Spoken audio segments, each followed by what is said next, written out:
Hello, everybody, and welcome back. You know what the dealio is. Today, we're going to clean up some stuff. We're going to start with this old vintage car, this Cruella de Vil car. I've seen a few vintage cars recently, IRL. I think I actually saw both of them in one day, and I think it was yesterday when I went to town to run errands. Where I live, in Talladega, it's in close proximity to the famous NASCAR racetrack. So you get a lot of guys here who are super into cars. Not even just the whole racing thing. I just mean into automobiles in general. And a lot of times they'll do car shows here, and you'll see people driving really old vintage cars. I know there's a man here that has like a 1920s something car. One of those really old cars that you need to crank on the front of the car to get it started. Yeah, I've seen it drive around town a few times. So it's pretty cool. Oh, that's rust. Well, that's not coming off. Might have to use some sort of special chemical for that.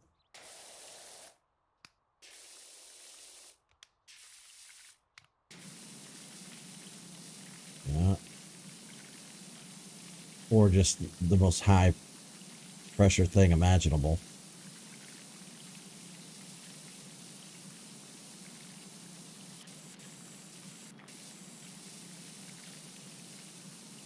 I like cars well enough. I never had that super, desire to get into cars like other guys do. I appreciate them at a glance, but like I'm not gonna get under the hood and learn every single thing about them.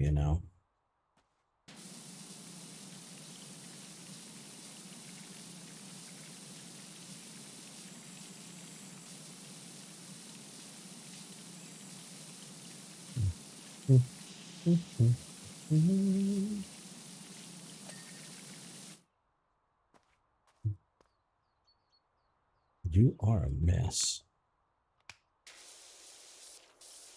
I do appreciate the older cars more though. I will say that. Newer cars just don't have the appeal of these older automobiles.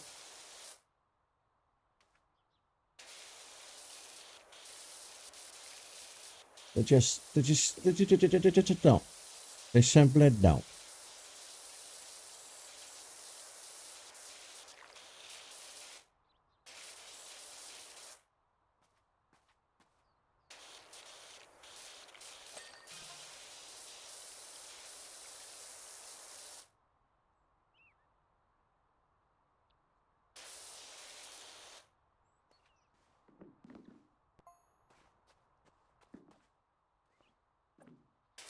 Oh, this car was in a film, huh?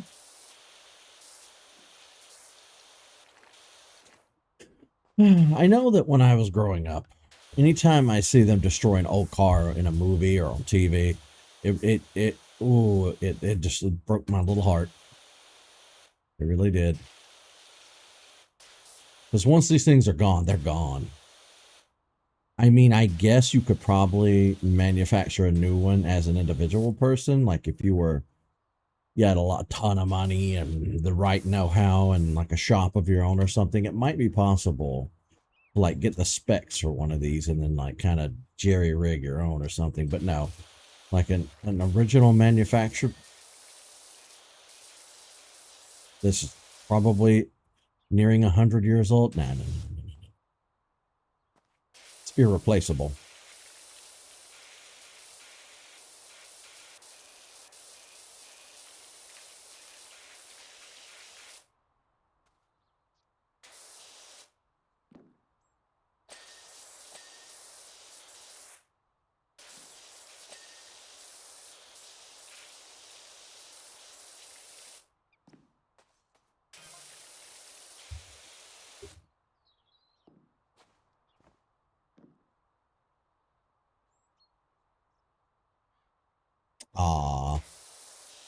Sorry, I'm reading the messages that pop up on the right hand of the screen.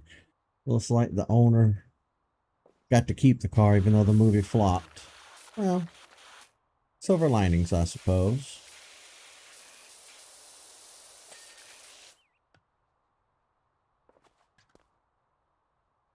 Okay, I'm gonna have to switch over and start really getting in there to get that rust now. Let me duck down low.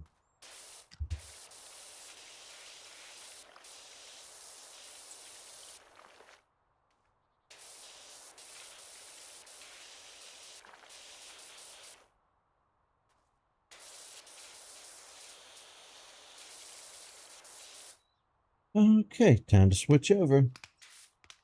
I think it's a white nozzle, right? No. There it is.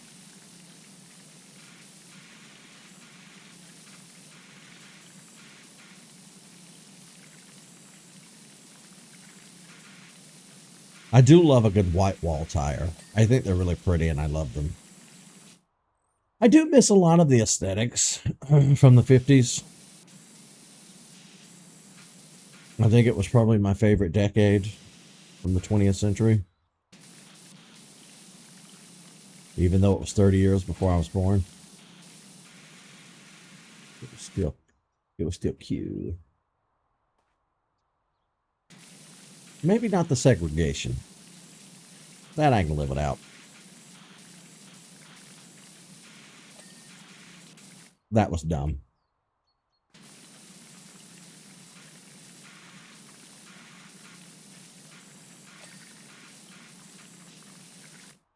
There was a YouTube video that popped up on me earlier in my recommended section, and I had no idea about this. But apparently, they went in the 60s and changed some of the old Tom and Jerry cartoons, and they took out the black lady, the maid character, and they just replaced it with a white woman, which is just honestly, in my opinion, it's the worse than if you had just left, the black lady in there. Just erased her completely.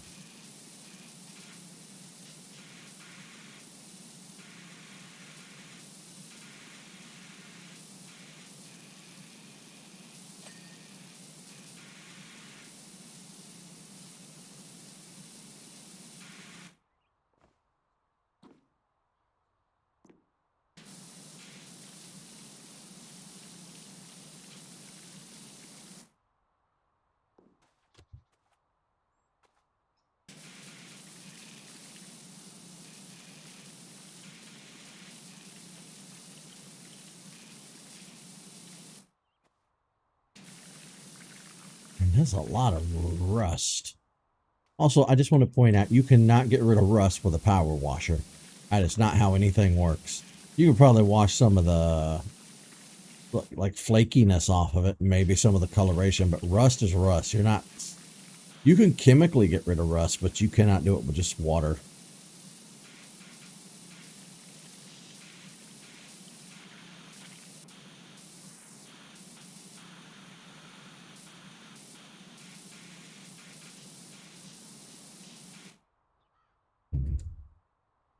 Get in here and do a little duckaroo and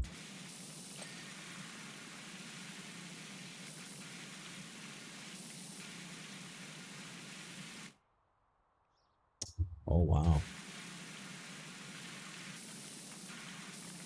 Yeah, I changed how long it stays on screen when you flash it. It helps, trust me.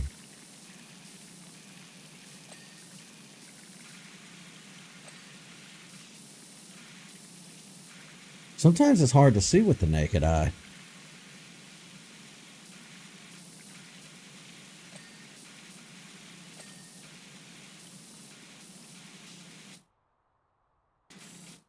I didn't even notice.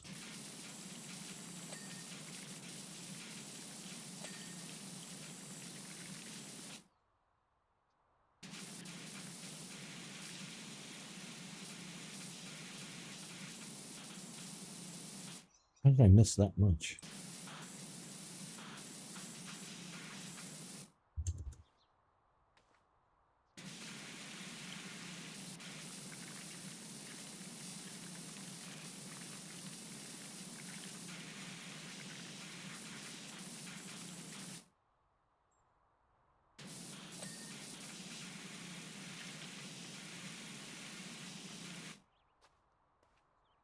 Okay, here's where we gotta really focus and get in there. In those tight spots.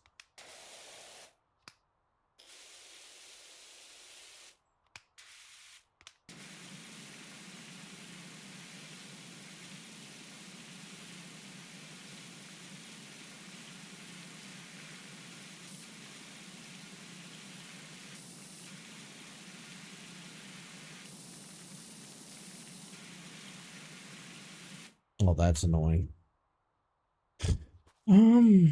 What if I use a different nozzle? Will that help in any way?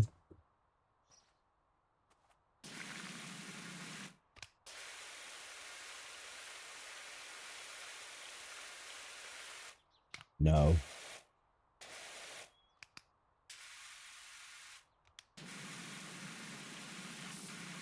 So no matter which nozzle I use, or no matter which gun I use, I still have to use this nozzle. Well, this nozzle is annoying though.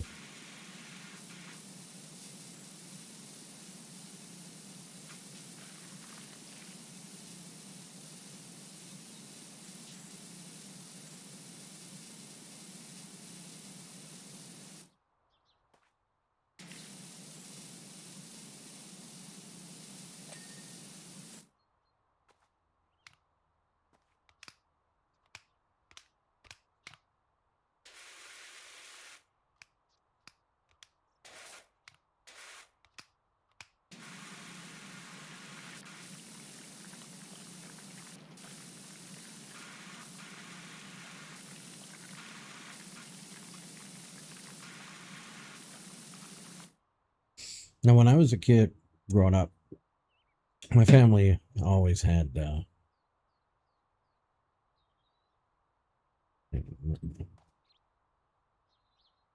I was real little, we had a car, and then at some point, my mom traded up to a van. My dad typically would have trucks and stuff like that.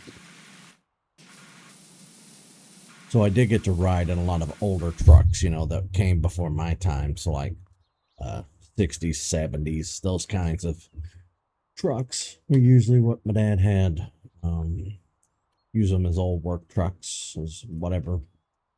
He and my uncle really were always buying, selling, trading vehicles. They didn't really keep one vehicle for too long.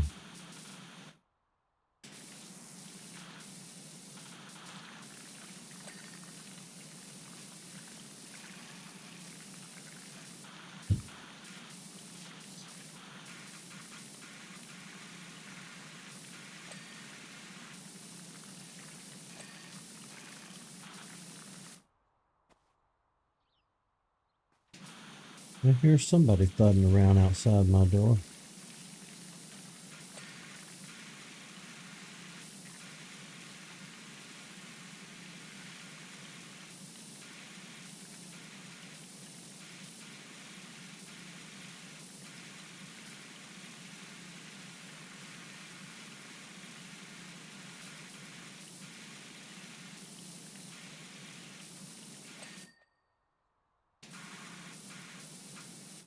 Now, when it comes to, like I said, when it comes to vehicles, I don't know why I went foghorn leghorn there for a second. I pretty much, like I said, I prefer the older vehicles. I really like the bench seats.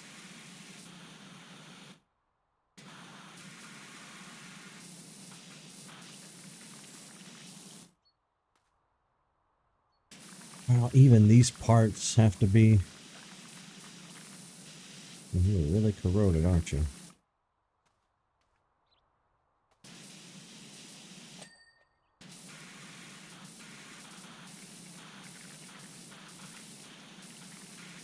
Okay, so this car is taking longer than I thought it would. And it's all because of the rush. If this had just been a regular job, we'd have been done by now.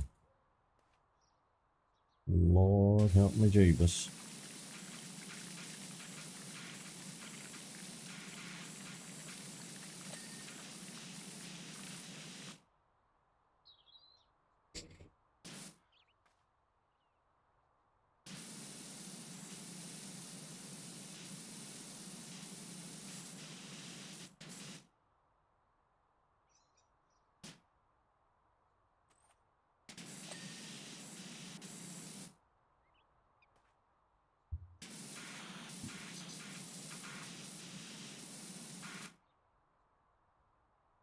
Maybe it's the washing machine I hear. Washer and dryer are right on the other side of my door. I'm hearing a constant thud, so it's got to be the washer dryer.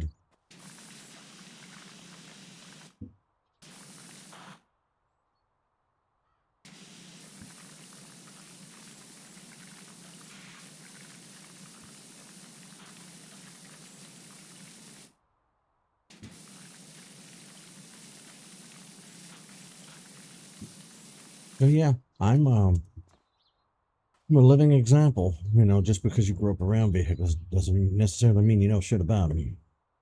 I really don't. I know a tiny little bit.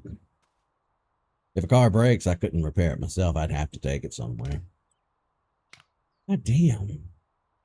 Now let me.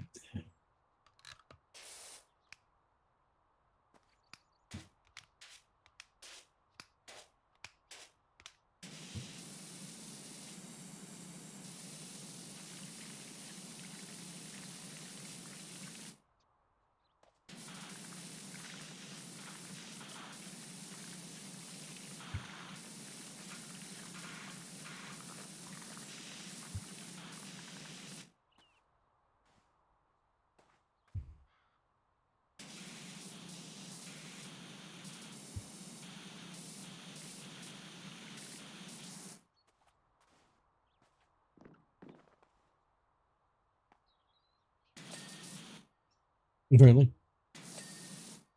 Ding, ding.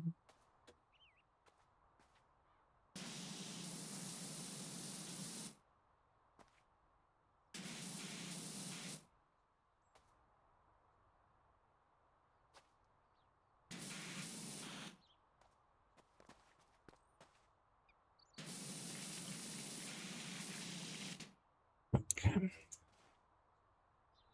Oh, oh, oh.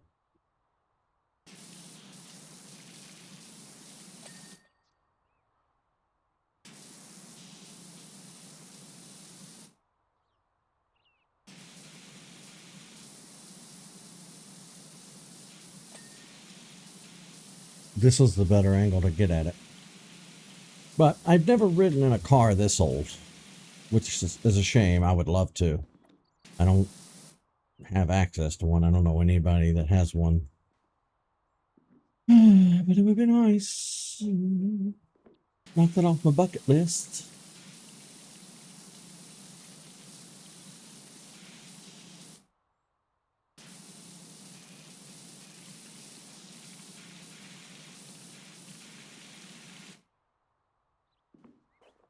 Hold up.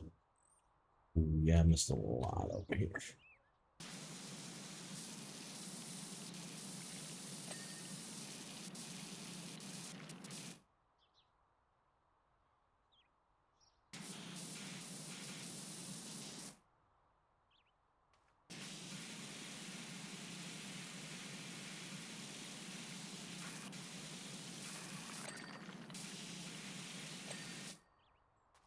That gurgling sound. No. Okay.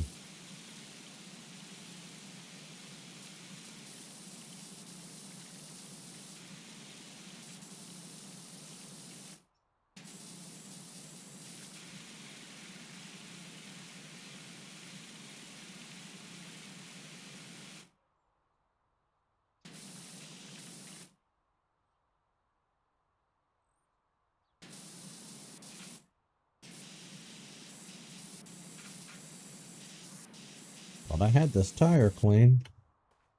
I missed that much. Oh wow, I missed a lot.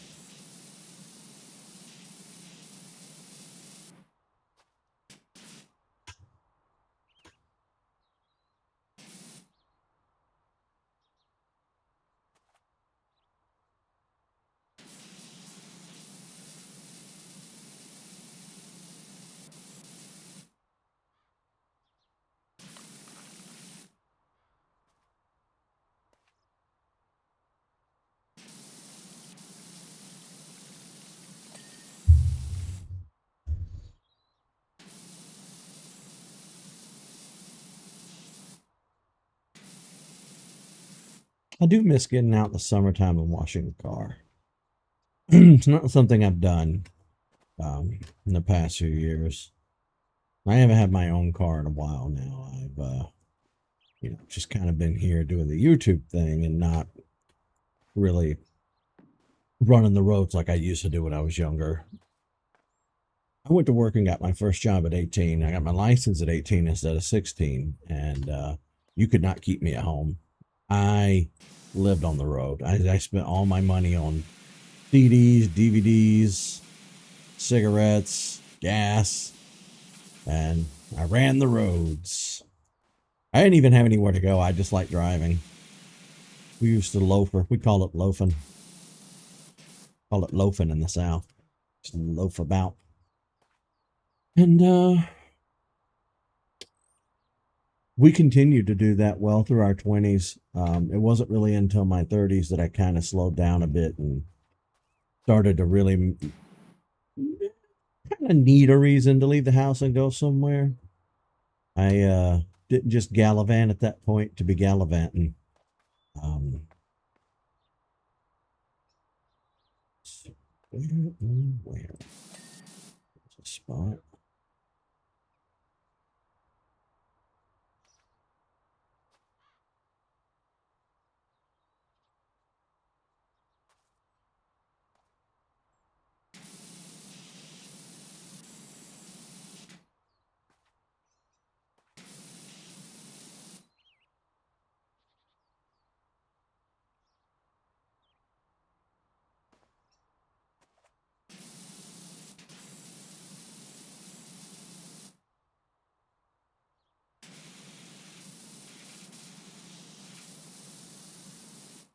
Now, how is this part not cleaned up?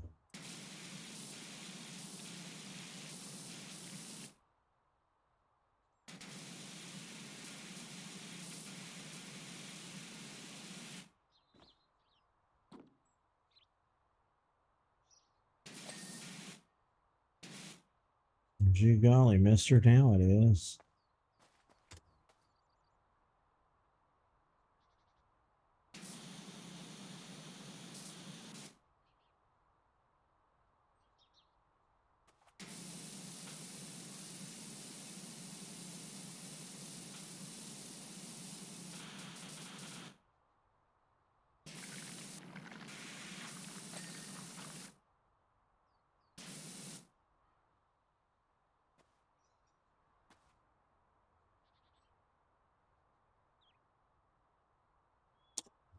Hmm. I don't know how to. There we go. I was gonna say, it's a tricky little angle there. Okay. We're getting to the point in this job where I can't really eyeball much of it anymore.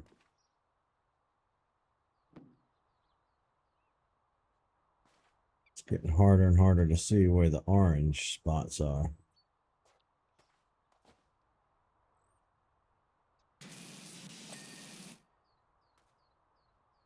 So we might have to do the thing.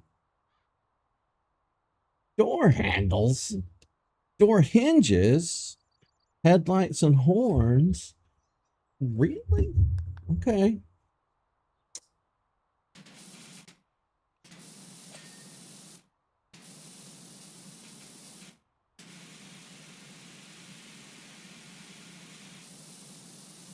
Oh, I'm sorry. I didn't realize.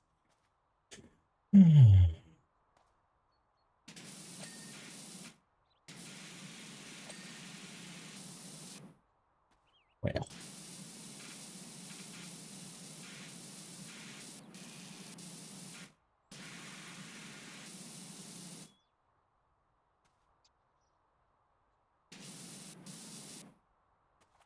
Still says headlights.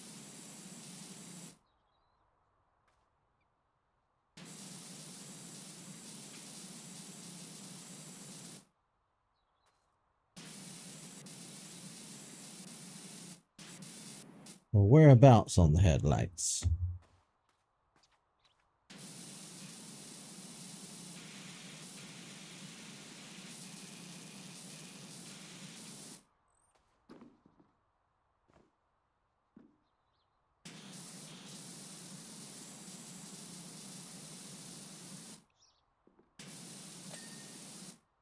Hmm.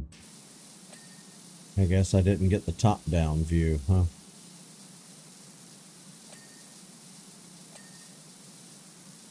Door hinges, tires, wing mirrors, huh?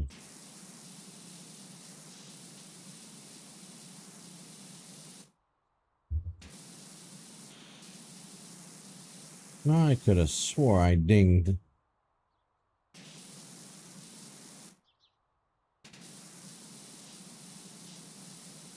Really?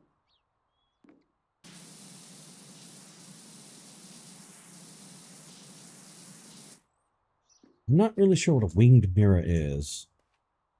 You know? I want to say, naturally, it's this giant-ass mirrors that hang off the car, but it could be those. Really? Door hinges still?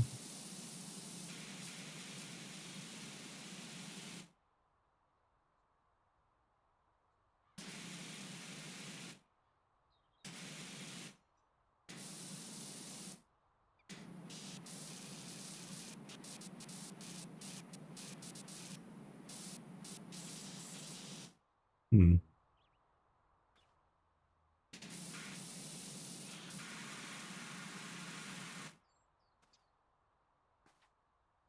Now, hang on for a second.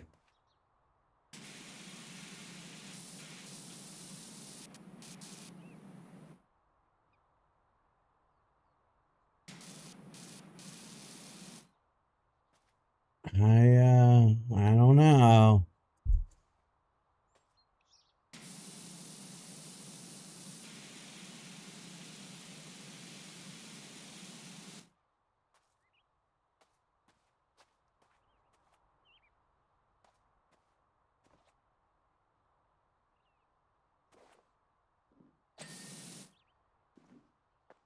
Needed to be from the top angle, huh?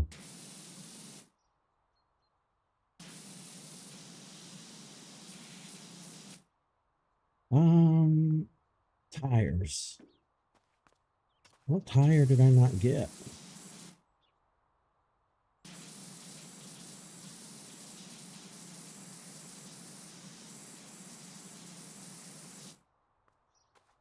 Hmm.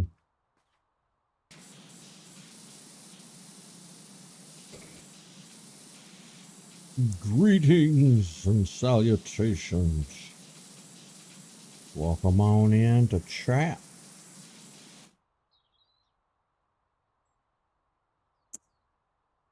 I'm trying to figure this out. Apparently, I don't know which one, but apparently one of the tires is not clean.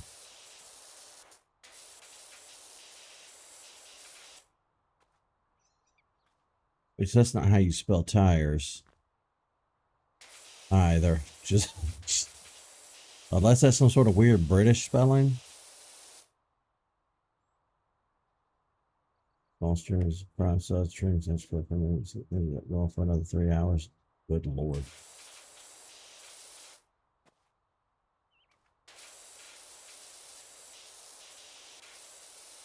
Well, it's real easy too when you play Doki Doki to kind of get lost in it and just keep going and going.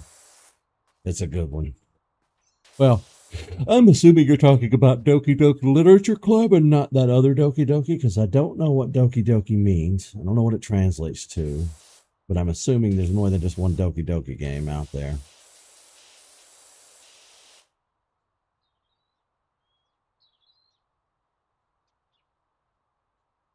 Okay, yeah. We were talking about Literature Club. I would love to play that at some point. We'll have to stream that. You'll be happy to know that I'm investing in all the Lego games. Tyler gifted me. I got him two or three things for Christmas and his birthday, and then he's like wanted to get me something. So he told me to pick something off my Steam list this morning. And I was going through my wish list on Steam and realized there wasn't anything that I wanted to play like immediately. Everything that's on my wish list is like something I had planned out for future streams. But I got to looking and I thought, well, how about we do the Lego games? That'd be really fun. And the first Lego game that I ever played back in the day was Star Wars. I want to say it was episode one. I don't know how those were broken up back in the day, but apparently they have the complete saga available now, which is all 9 films. And we picked that up for my account. So I am going to do Lego Star Wars, and I'm going to do. What was the other Lego games? I know there's Lego Batman, there's Lego Indiana Jones. We already did Lego Jurassic World. So that's done.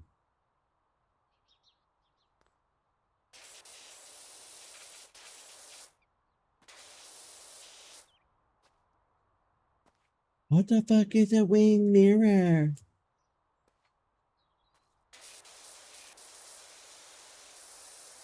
I wasn't around in whatever year this car is made from. This could be a 20s car. This could be a 50s car. I don't fucking know. I want to say this is a 20s or I want to. It's probably a 40s car. I want to say this is a 1940s. This looks 40s to me. But like I said earlier, I don't really know because I've never been in one of these cars before.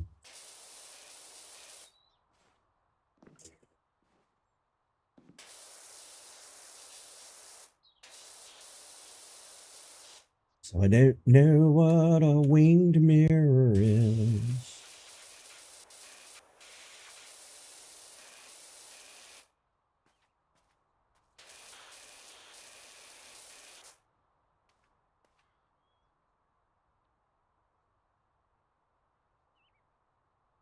You make so many of the puns.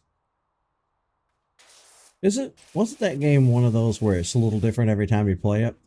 I like those kinds of games. They're not my favorite, but I like them well enough. They're fun. Oh, I hit the Windows key. I am not used to playing with keyboard and mouse.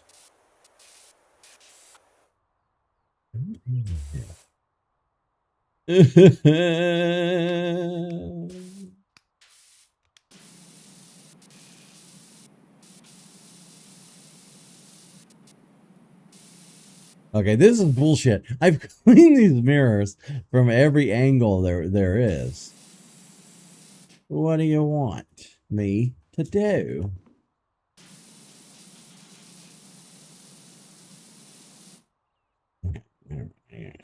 Let's see. Clean, clean, clean, clean, clean. Window. Tires. Wing mirrors, 3 or 4. So wherever it is, it's just one tiny little spot.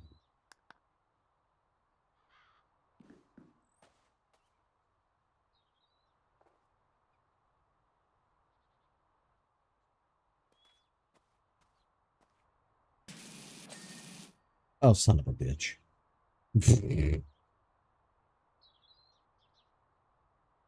Oh, yeah, you got a new computer. Oh, yeah, I was pretty excited to see that. You'll be able to play everything now. No more shitty laptop. No more shitty laptop. Okay, tires. Uh,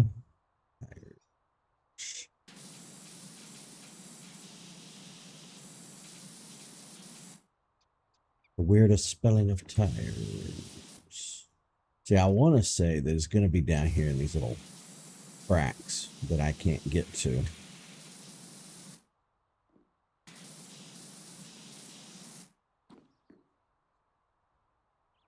I know your game.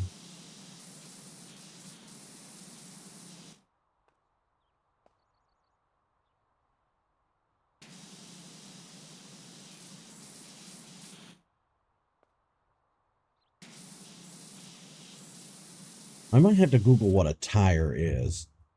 Again, unless it's just a weird British spelling of Tire. I don't know what a Tyres is. You know how they spell color different than we do, and some other words like we do. But I'm not. The thing is, I'm not seeing anything else glow. So, oh nope, the tire. There it is. They did just spell it weird.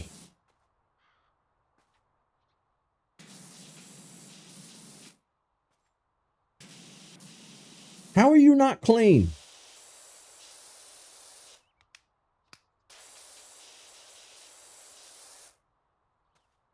How are you still filthy?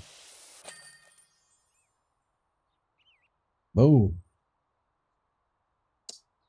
GTA 6 comes out.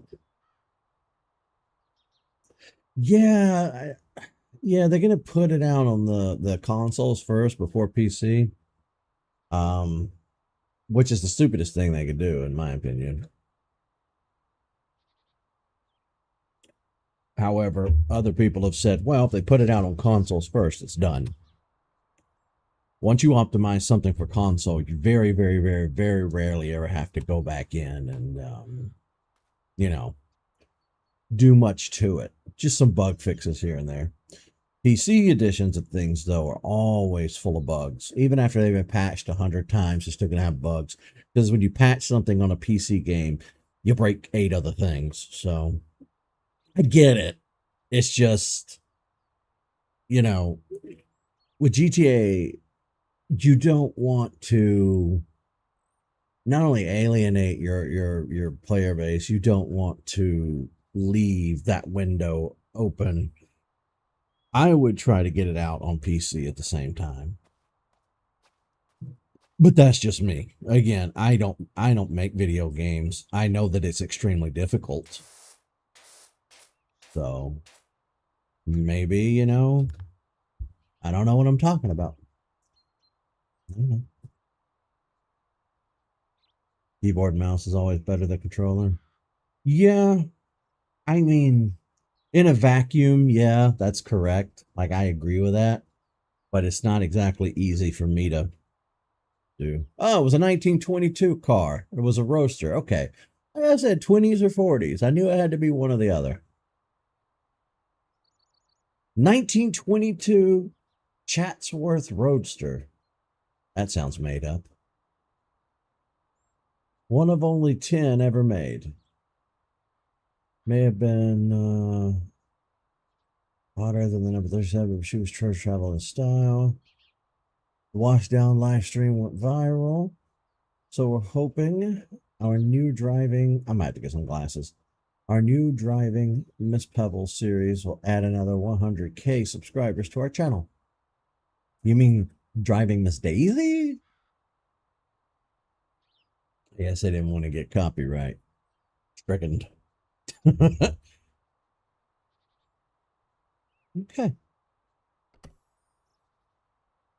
Bam. All right, we have the fire station, the skate park, and the forest cottage.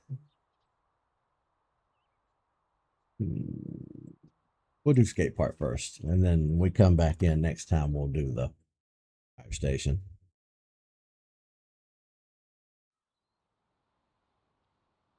WASD spacebar and the keys running and sending you a mouse. Yeah, but if you're an uncoordinated guy like me, then it's hard. It's real hard. It's also hard to learn some like at my age, you don't learn new stuff well. That's the problem. Like if you're going to learn a new language, you really need to do that when you're a child. Trust and believe. If you hit 30 and you're trying to learn a new language, you might as well just give up. Your brain becomes less adaptive to learning things the older you get. Now, I'm not saying it's impossible. I'm not saying you can't do it. I'm just saying it becomes more difficult for the majority of people. I know there's going to be some special sunshine snowflake out there that's like, not me. I'm great. I learned 12 languages at 40. But we're not talking about you, Mr. Asterix. We're talking about the majority of people.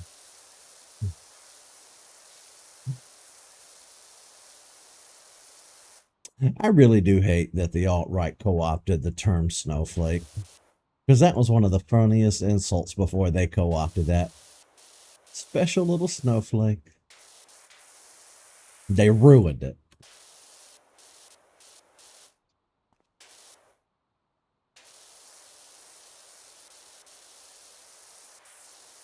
Great big bunch of bitches.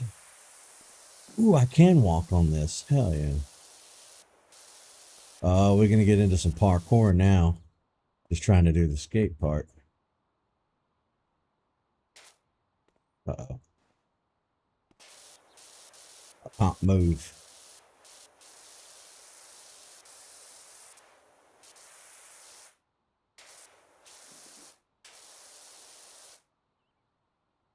That's muscle memory for you.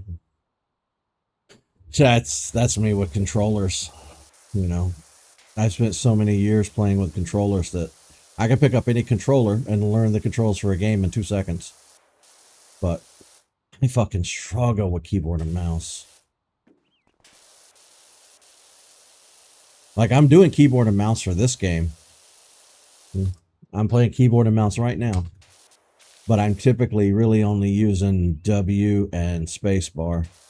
I don't know if you've noticed, but like when I walk around the stages, I typically just like I'll walk. I can't really explain it on this stage, but I'm not using ASD as much.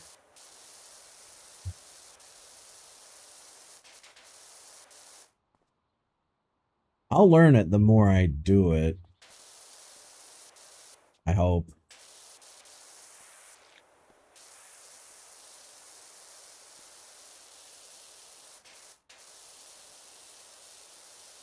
Good God Almighty.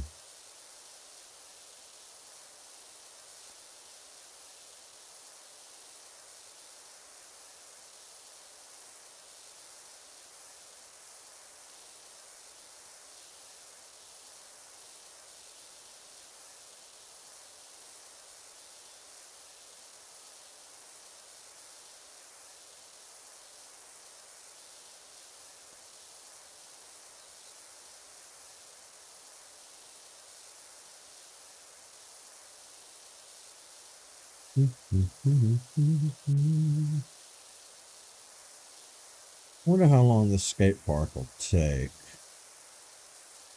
Because I think it's mostly just ground, right?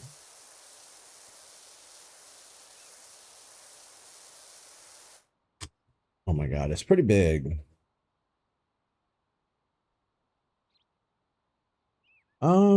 Yes and no. I'm mainly doing keyboard and mouse on this game because playing with a controller is just, it's so difficult. You cannot play this game with a controller. You need the precision of a mouse to play this game.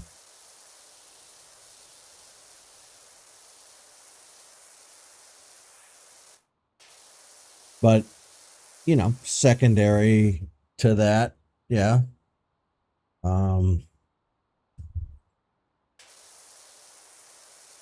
It'll help me learn it.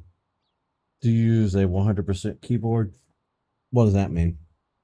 You mean a keyboard that like has the number pad and everything on it? Because that's the keyboard I have. I have just a generic Logitech wireless keyboard and mouse from Walmart, but yeah, it has all the F keys and the number keys and all that. Yeah.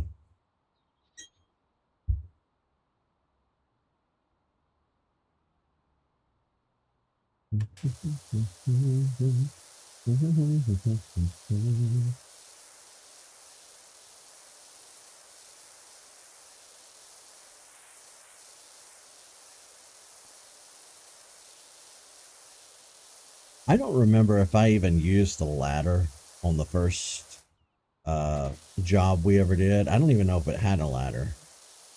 Was it the first power wash job we did in this game? That backyard, I think, is what that was. Think.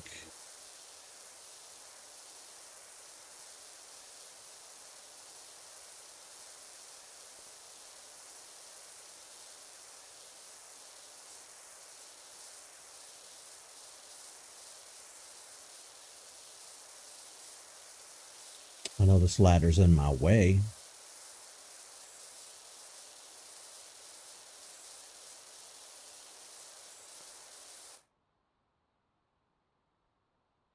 You never use the number pad? It depends on what angle I'm coming to the keyboard from. Like if I'm standing over here somewhere and I'm reaching for the keyboard and I'm closer to the number pad, then yeah, I'll do it that way. But it depends.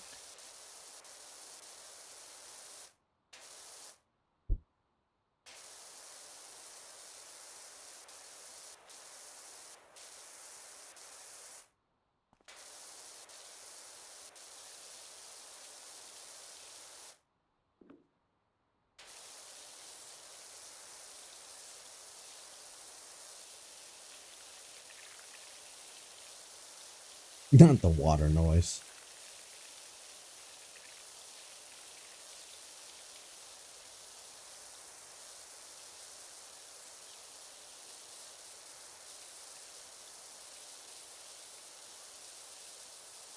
It's just gonna be a big brown spot when I move the ladder later.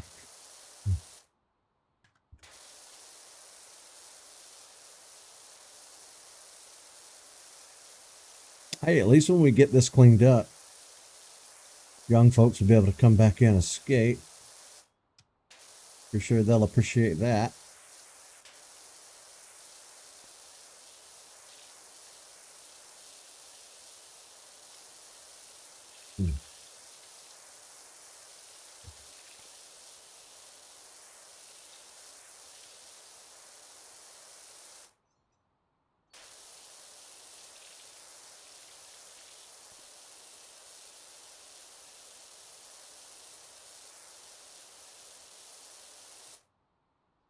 Good Lord.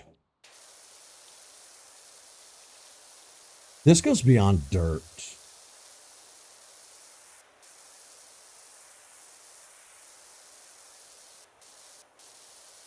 I don't know what you people were doing here.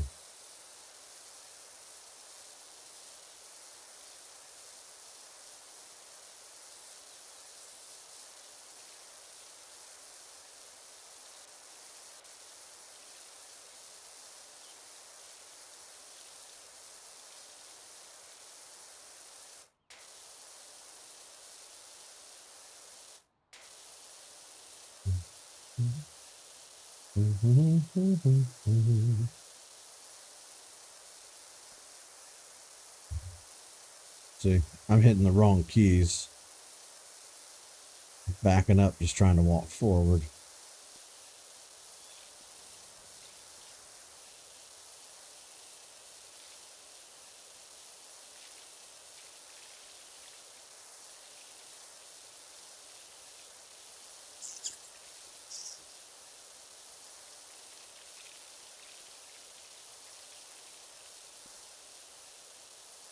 At the time of this playthrough, they're putting out season 5 of Stranger Things. And I've watched all the way to episode 7, I think, is where we are. And I found out they're putting the last episode in theaters for some reason. No idea why.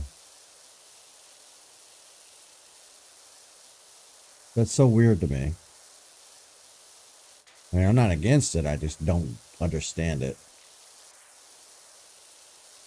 I don't know when's the next time I'll go to the theater. Because honestly, at this point, everything's changed. And now everybody just waits. Like, that's what I do. I just wait on stuff to come to the internet. You know. And then I just stream it. Um, I don't really go out of my way to go to the theater. Number one, it's expensive, and number two, I just can't be bothered to go sit with strangers and be annoyed by people.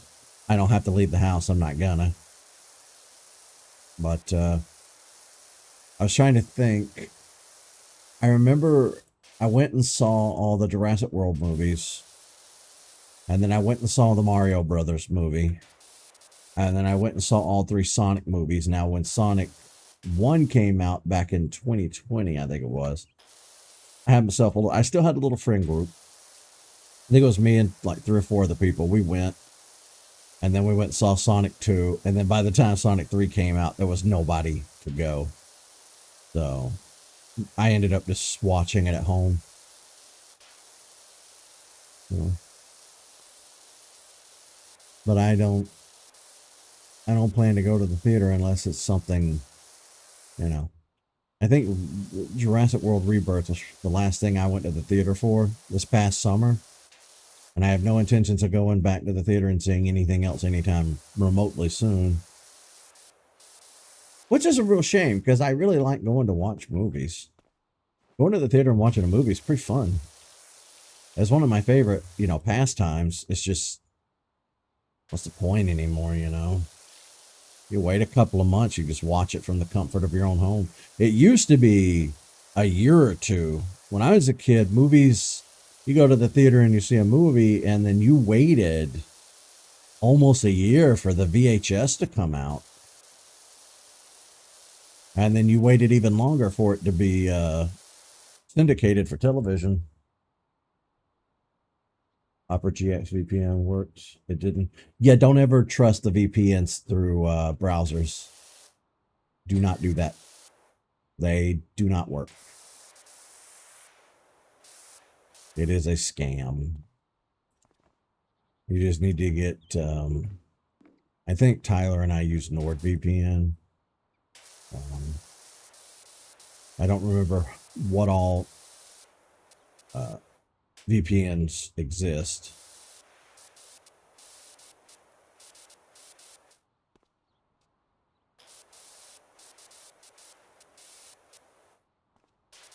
But I only ever use a VPN when I want to download something to my machine. And I don't even download movies or music anymore. I quit doing that years ago. Now I strictly use mostly YouTube for everything. I've pretty much fallen off with Twitch. I don't watch anybody on Twitch anymore. I'm strictly YouTube now.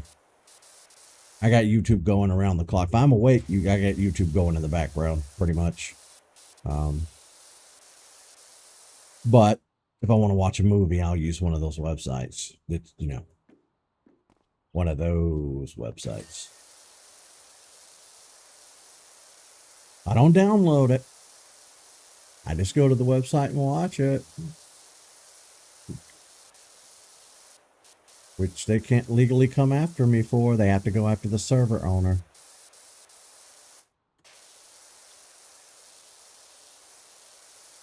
I already looked. Unless I was lied to.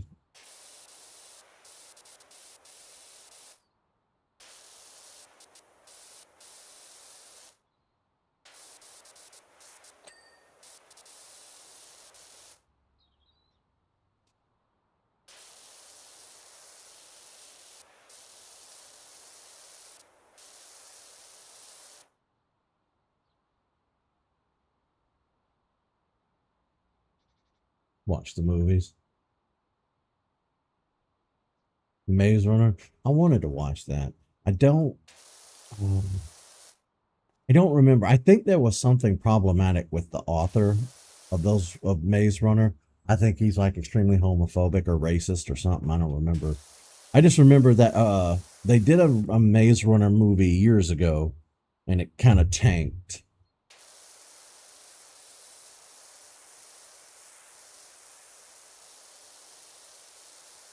I do want to watch. I need to watch. What's that walking movie everybody's talking about? I think it's Stephen King or something. I kind of missed the boat on that one. And then I need to watch the new Running Man remake. I'm a little behind on my movie watching. A little behind. I watched The Substance, and I think I'm a year or two behind on that. It was okay. It didn't live up to the hype. There was this Twitch streamer I used to watch that just wouldn't shut up about it. And I finally watched it for myself, and I was like, this is what you wouldn't shut up about? This is okay at best. The whole movie's trying to make a point, and when you do that, you kind of don't end up with the best product in the world, but it was okay.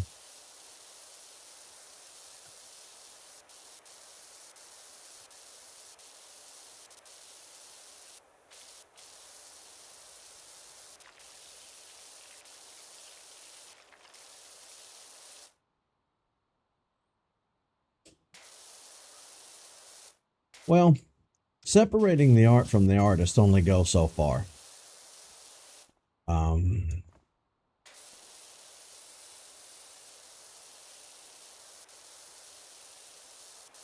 really only goes so far, and it honestly it varies from person to person. Um, there's the whole Michael Jackson thing. There's the Harry Potter stuff. You know, Harry Potter, I don't really care for Harry Potter. I don't hate it, but I didn't grow up with it. I was already, I think, a teenager, or I was of age by the time that series came out. And no, I think that's my sister going by in the background. Um, somebody's probably in the other bathroom, so she come to use mine. But yeah, I even if I were into Harry Potter, it's one of those things to where J.K. Rowling is such a cunt that I would just kind of denounce Harry Potter and find a new fixation, you know. First person you've ever seen walk in the background. I think I think my nephews come through here, my dad's come through here, my mom and my sister have all come through here.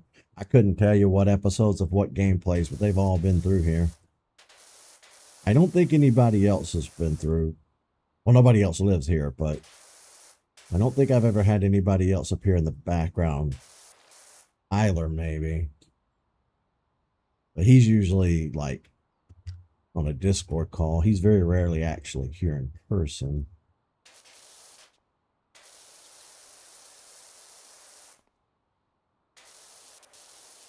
But yeah, separating the art from the artist is kind of hard to do.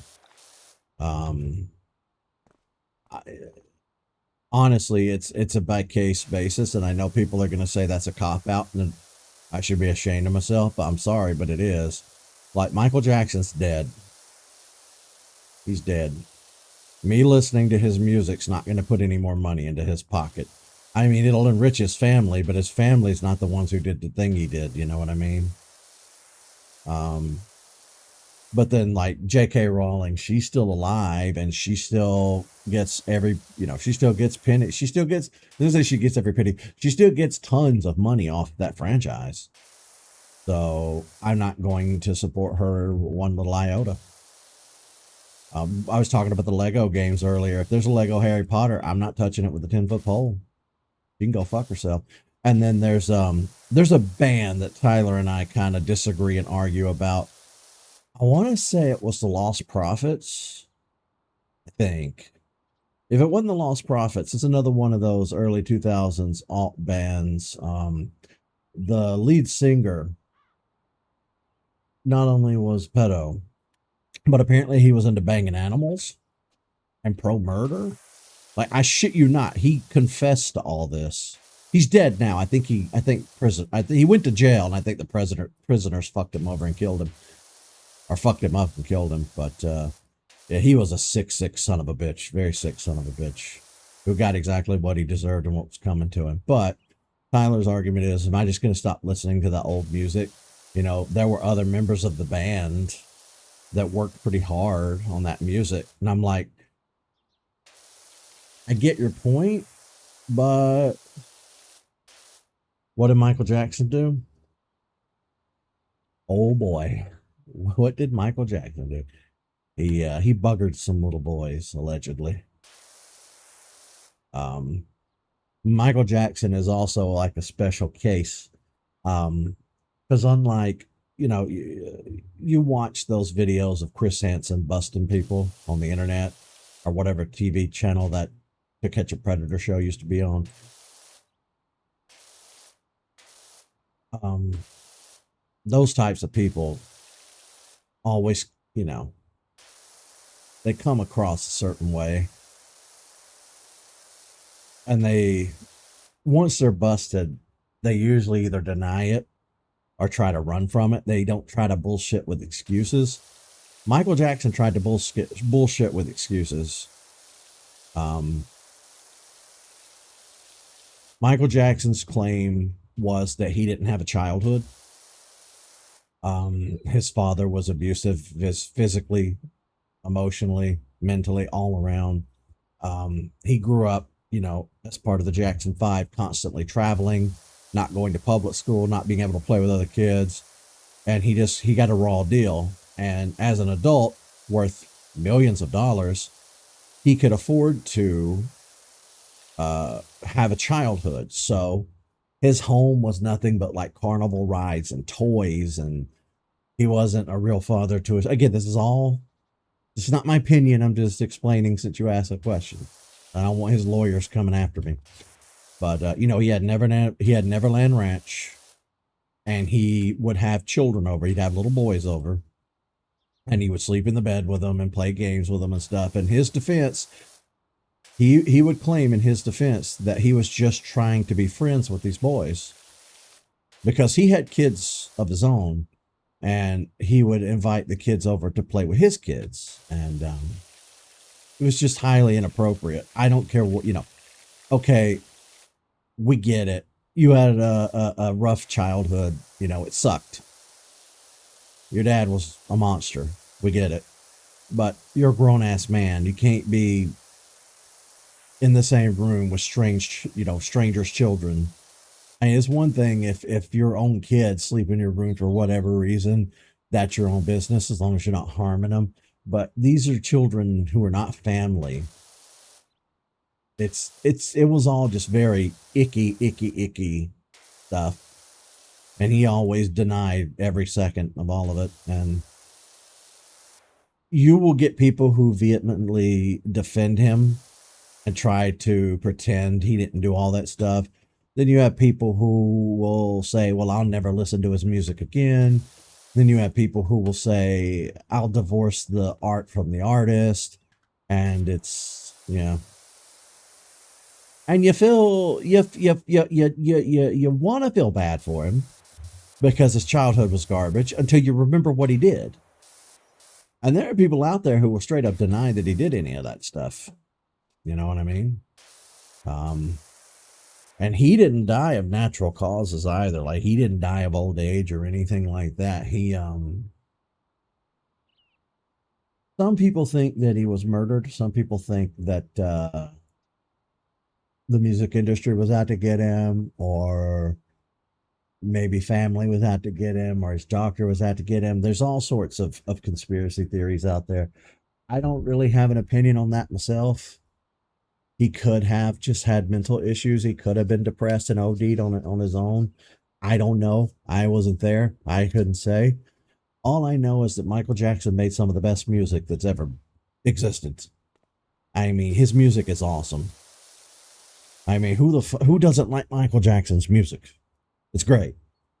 It's just very, very, very unfortunate about his personal life, And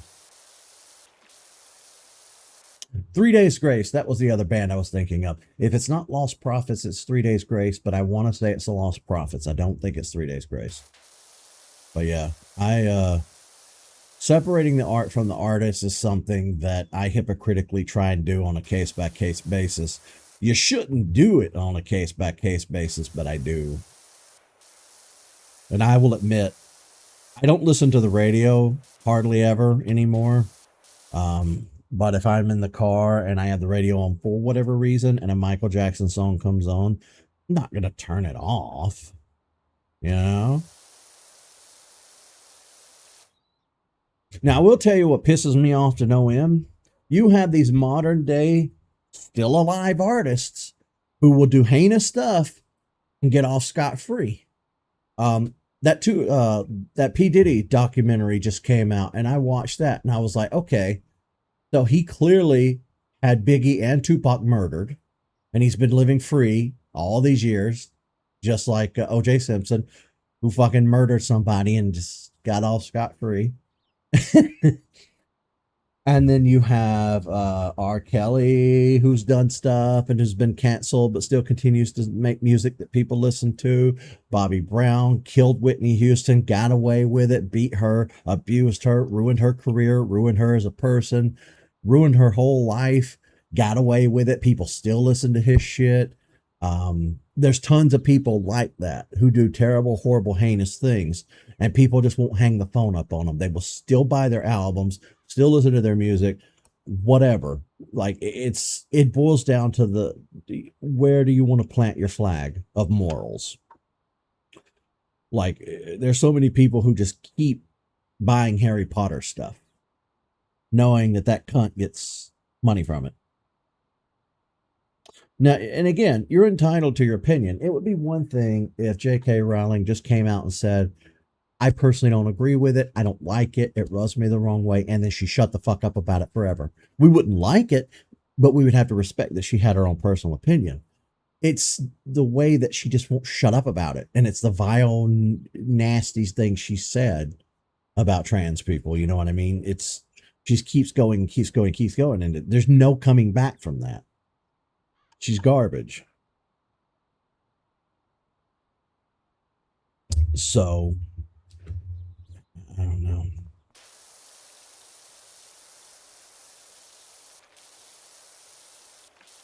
It's unfortunate. Jake Paul and Logan Paul are two prime examples that piss me off to no end. Both of them have done a ton of stupid shit. They've been canceled time and time again. And yet they're both multimillionaires who still do stuff in the public eye. There's tons of YouTubers who do all sorts of heinous stuff, get canceled, but people still eat it up with a spoon.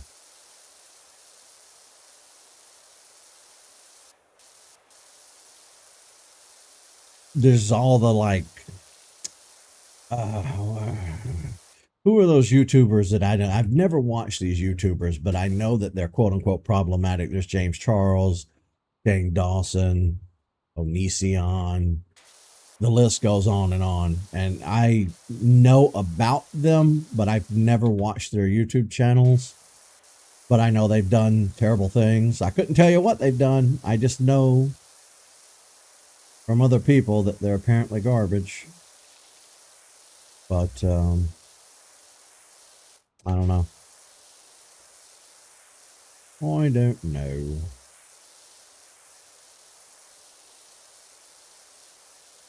I mean, here's the thing. Hobby Lobby, I'll still go into Hobby Lobby if I really desperately need to, but it's not my first choice of stores to go to.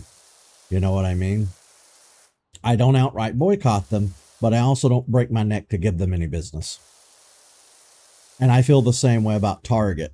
I won't outright boycott Target if I really need to get something from them, but they're not my first choice. And Hobby Lobby is because of their political stances and being part of the alt-right. Target is because they cowered down and didn't have a backbone when they were getting pressure a few years ago. They took all their Pride merch out of the store. At first, they took it off all the shelves and put it in the center of the store, and then that wasn't enough. The alt-right used terrorist threats, threatened their employees, threatened to burn the stores down. They threatened using violence, something they claim only the left ever does. And then Target was like, this isn't worth the risk to our employees. So they yanked all their Pride merch altogether. So Target's not exactly my favorite right now. But as far as separating the artists, boycotts, stuff like that, I don't really have a list. In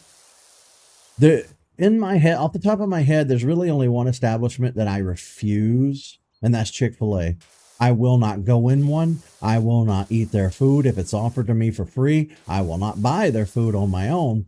And I expect my friends to boycott Chick-fil-A as well. Like, here's the thing.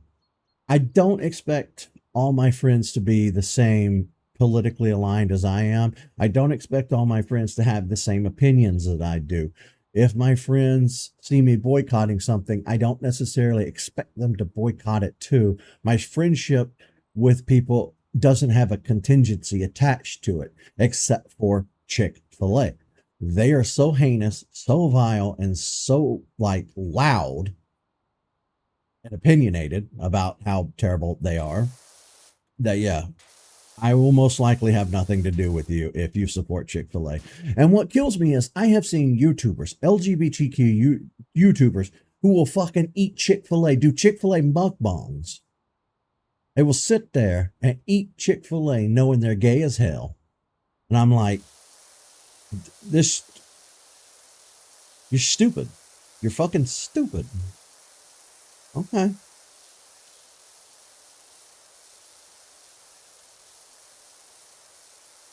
Stupid. Oh, is R. Kelly in prison? I don't really keep up with him and what he's. I know he got in trouble. And I'm pretty sure there's still plenty of people who, you know, there are people who will still listen to his music, but also say what he did was wrong. And then there's people who listen to his music and then deny what he even did. But there's all sorts of people in the world with different opinions at the end of the day. What matters is that son of a bitch is in jail for whatever it is he did. I don't remember. I know he peed on somebody. I think he peed on an underage person. Weirdo. Sicko. But,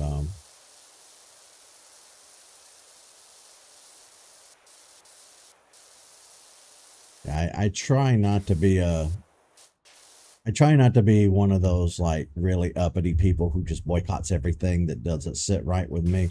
I tend to give a lot. I do hand wave more than I probably should, you know. But Chick-fil-A is not one of them. They do not get a pass. They do not get a pass with me. Nothing wrong with Taco Bell. I eat Taco Bell every once in a while.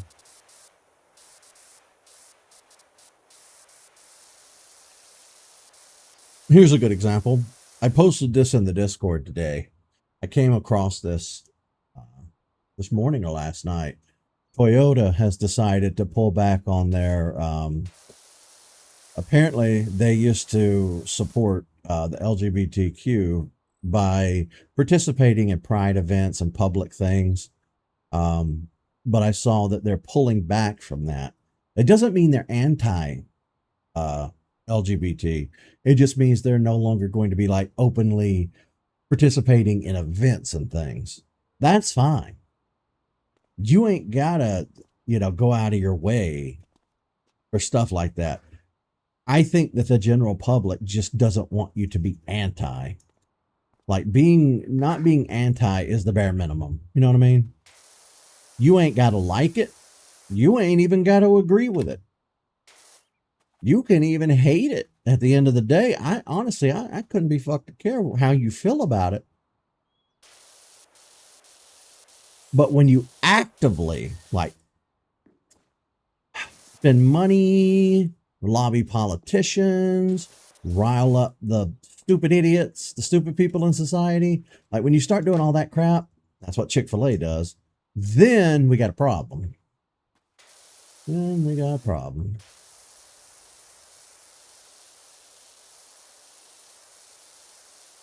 I'm having a hard time focusing on one area here. My brain's wanting to wander.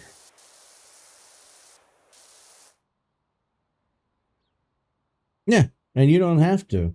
You don't have to attend rallies and protests. You don't have to. You actively don't have to do anything. Like that's the bare minimum. And like I think that's what most people ask for is you to do nothing. Honestly, at the end of the day, doing nothing at this point is like the best thing you could do to help. You know what I mean? Like don't draw a ton of attention to everybody. Just I think this day and age, everybody's just kind of asking for just to be left alone. Stop voting like an asshole for politicians who are going to dismantle programs. and do active harm to everybody, you know?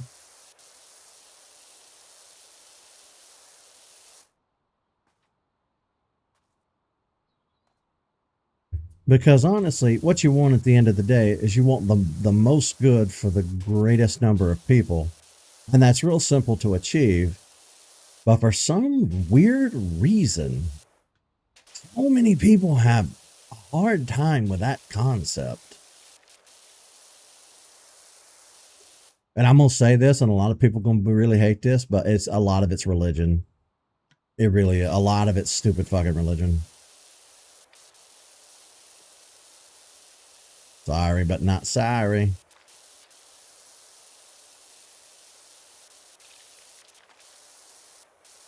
But the Bible says you also shouldn't get tattoos, eat shellfish, and that slavery is okay. How about that part?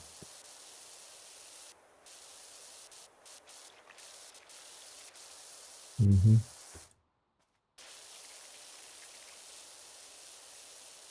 I saw earlier that apparently the prime minister in Japan said no to something the Muslims was wanting. I think it was like crematoriums or burial grounds or something. They wanted something just for them that was going to be like resource heavy and problematic for Japan. And Japan was like, no, fuck off. And I applaud that. Like, I hate all religion. Like, honestly, at the end of the day, I could sit and bitch about a lot of things in my life. I'm a very opinionated person, but there is nothing in all of existence that I hate more than religion. Hate it. Hate it.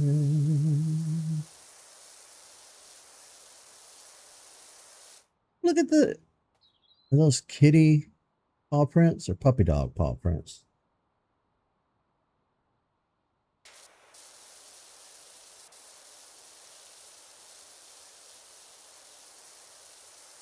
Well, I mean, most people treat bars as like eat straight bars, just bars in general. Most people use bars as like a kind of like not a shopping list. What do you call it? Market, a meat market. Like you go there to hit on women or men or whatever. Most people use bars as like a way to meet people. It's like the watering hole for human mating.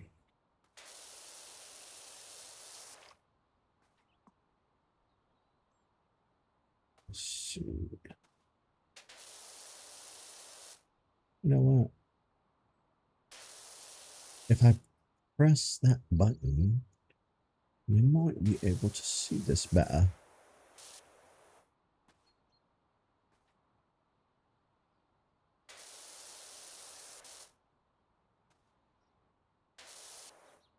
But at the end of the day, I do have to be careful about what I say on YouTube because I get blasted into oblivion if I say how I really feel about religion.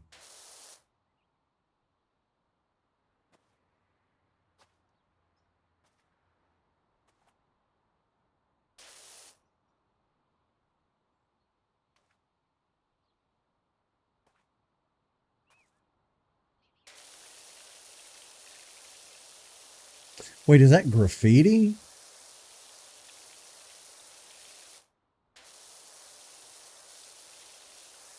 Well, hold up. Do you specifically want me to get rid of the graffiti too? I guess that counts as part of it.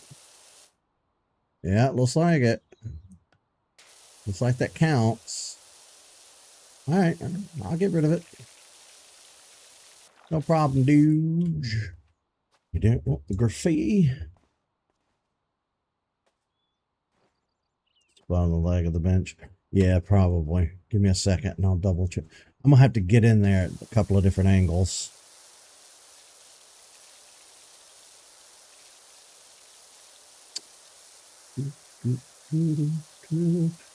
I think we're at the end of our Metroid Prime playthrough, by the way. I Googled it the other day and it said I was at 80%, and that was like an episode or two ago. I think the only thing left is to go get the giant mech. There's a giant mech that we need, and the parts are scattered around the desert. And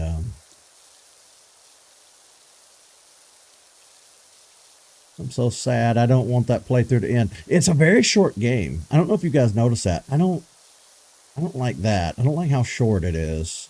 I expected a little more. I'm a little disappointed.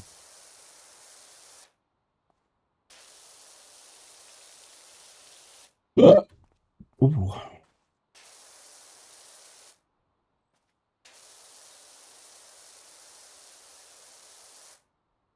I guess that means all this has got to go to... Honestly, it's a skate park. I don't care if there's graffiti. Leave the graffiti.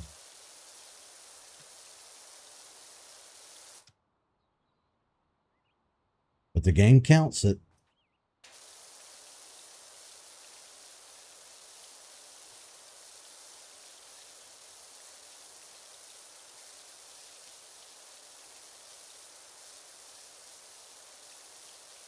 Do you think people should be allowed to smoke in a bar?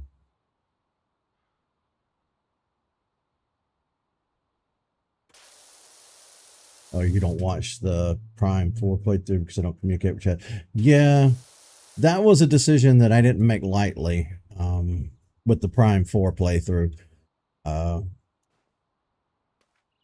If the game had come out 7 or 8 years ago like it was supposed to, I probably wouldn't have streamed it. I probably would have just recorded it all together.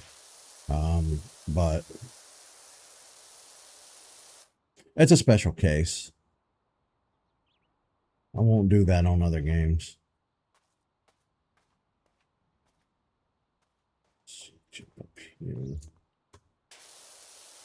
Honestly, I kind of wish I don't see the point in it now, but it's too late. I committed to that as an angle, so.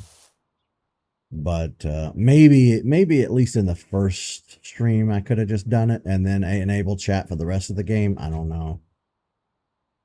But graffiti is tough. Yeah.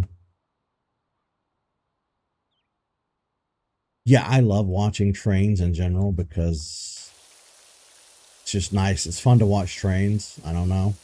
But I also like watching trains because the graffiti is fun to look at.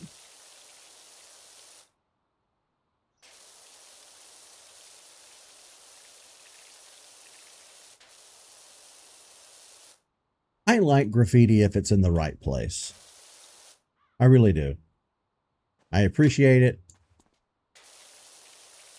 I think there's a lot of talented people out there. The only time that I don't like, well, there's 2 times I don't like graffiti. Number one, when it's just constantly people tagging their gang names or stupid stuff like that, or if it's in the wrong place. Graffiti is not welcome everywhere. There's a time and a place for it. Yeah, I'm not a big fan of gangs. I don't like gangs.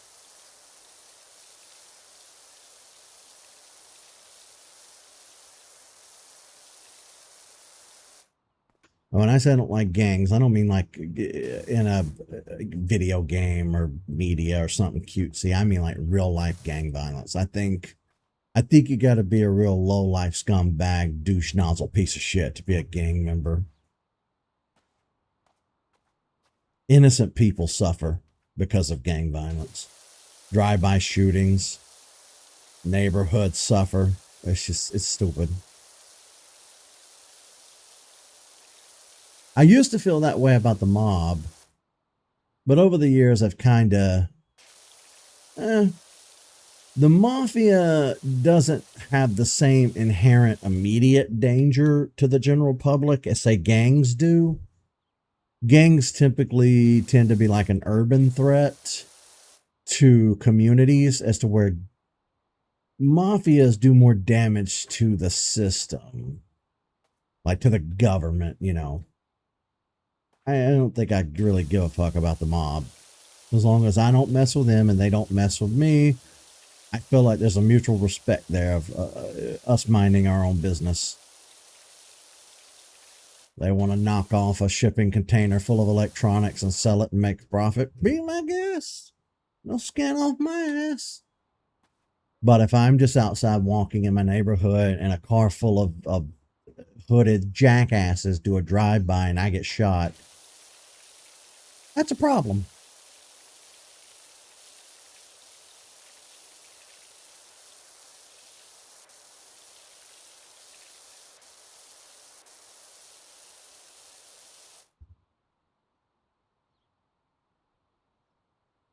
You don't think the general population likes gangs? Yeah, I unless you're in a gang, I don't think too many people like them. That is true.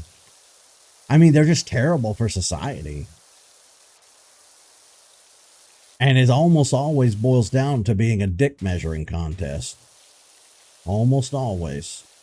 And what's funny, and we talked about that document, the P Diddy documentary earlier. We were talking about I didn't realize, but when I watched that documentary, they pretty much were kind of leading you on to believe it. I don't know how true this is. The whole Crips versus Blood thing was manufactured. Like it wouldn't have been nearly as bad as it was if it weren't for Jackass. You know what I mean? Because and I could be wrong. I'm going and again, I don't really know anything about that culture. I'm a white guy. Um, I don't really listen to that kind of music. I was a child in the early 90s, so I don't really know too much about it. But the documentary said something about Biggie had flew out to do an award show and nobody cared. He didn't care. People, the audience didn't care. The rival gang didn't care. Nobody cared. But Diddy made a big thing out of it. Made a big thing out of it. He was trying to manufacture that war because it was going to make him a ton of money. And see, like the 1% do that already. The 1%, they make the guns, they sell the guns, they manufacture reasons to go to war.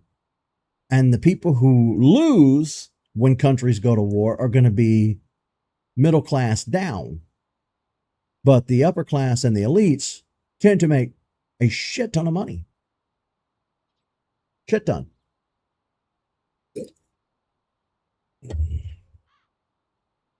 New Crips and the KKK have a war? I have no idea. Just something people is joking. They say in school. I don't know. I've never heard that before. Well, see, here's the thing.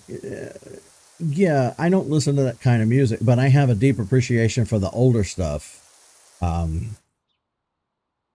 don't listen. I've not listened to their entire discographies, but I'm familiar with some of Tupac's music, some of Puff Daddy's music, or P. Diddy Now's music. I'm familiar with some of Biggie's music. I've heard their music. I like it. I like their music. Again, I've never heard their full catalogs, but what I've heard, I've liked. They were definitely talented. I'm not denying them that. But they'd still be alive today if it weren't for that jackass.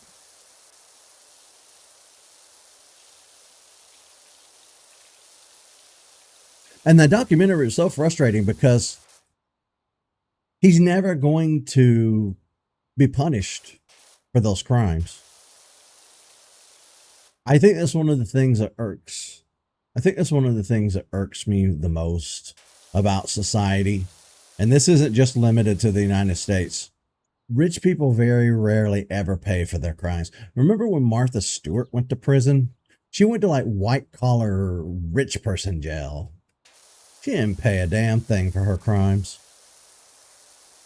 The rich, the president, the current president of the United States is a fucking felon. That is just so embarrassing and disgraceful.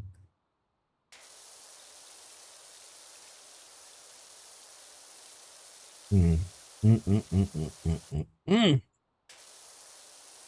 We live in the most ridiculous of times, my friends. The most ridiculous of times.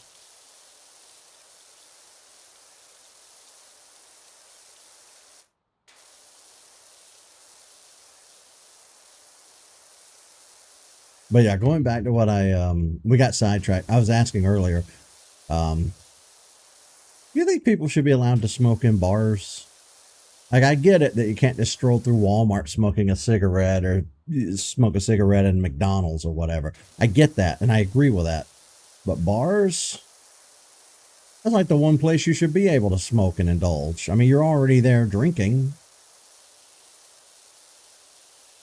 I don't know. I think sometimes people have a tendency to go too far on stuff.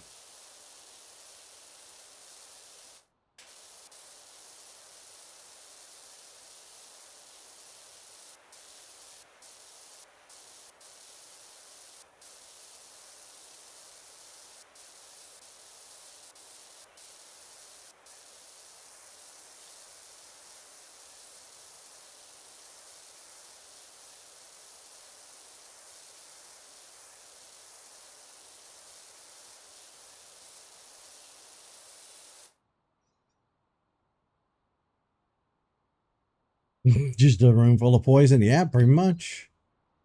Pretty much.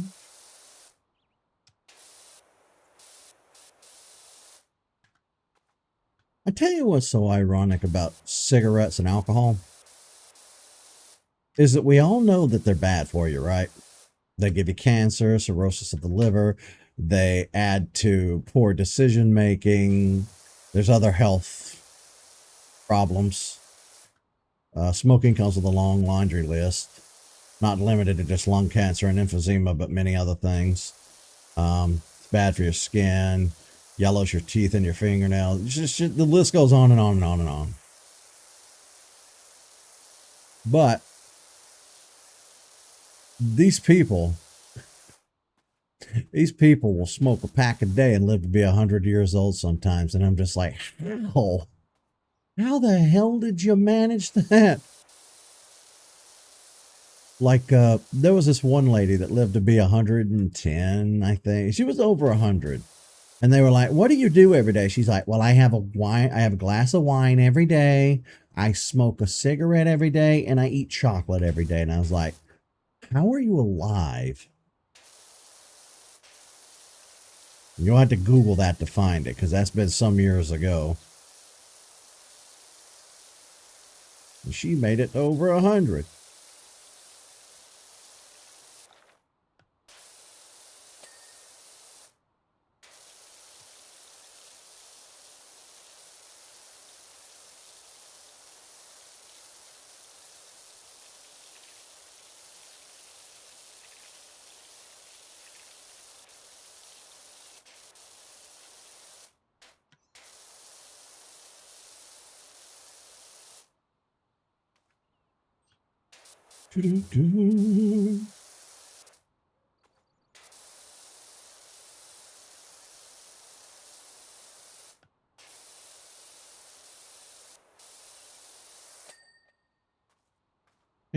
We're only at 23% clear, guys. 23%.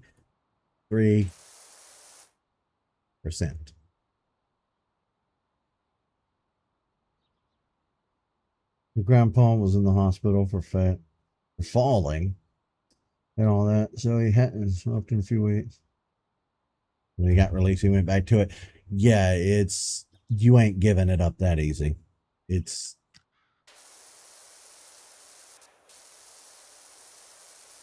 there's more that goes into it than just the chemical dependence on the nicotine.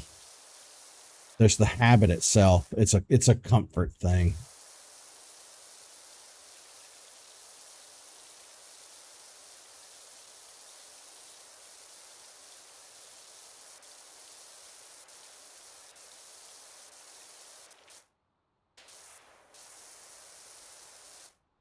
Let's take a look.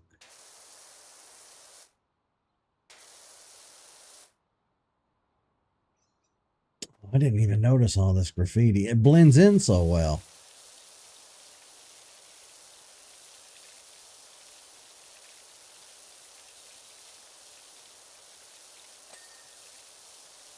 It is a nasty habit, though, that I highly recommend nobody pick up. And it's getting more expensive now.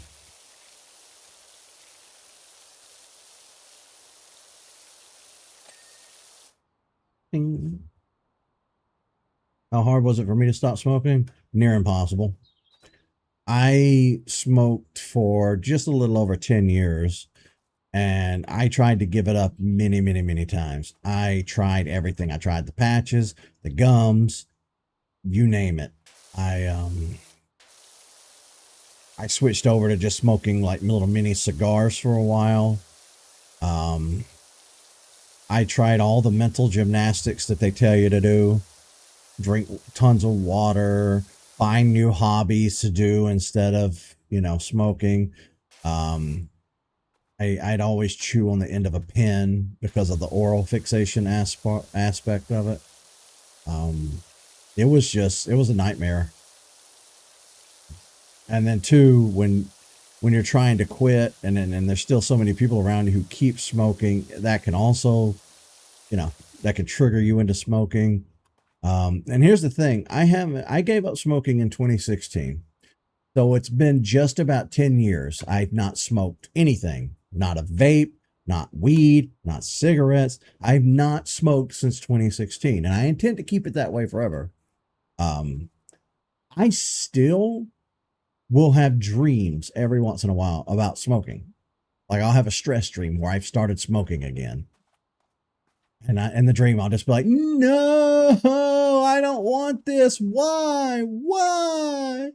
And then I'll wake up and realize I was dreaming and it'll be such a fucking relief.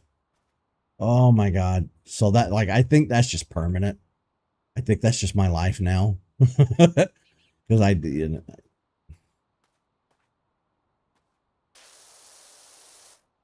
but I, I was able, it was actually, I was very fortunate when I did give it up because when I decided, or not when I decided, but when I gave it one last try to quit, I was going through the worst, like, suicidal depression that I've ever experienced in my life. I mean, I was the most miserable piece of shit. I've never been that low since in my life. Never. So I remember not even having to make, honestly, too much of an effort. I woke up one day and just never did it again. And a lot of it was, um, oh yeah, I felt a lot better almost instantly. Um, I felt so much better right away. Um, for me, it was when I quit smoking. I think like three or four, maybe even five of my friends had all moved away at the same time. I had been fighting with my friends for a while.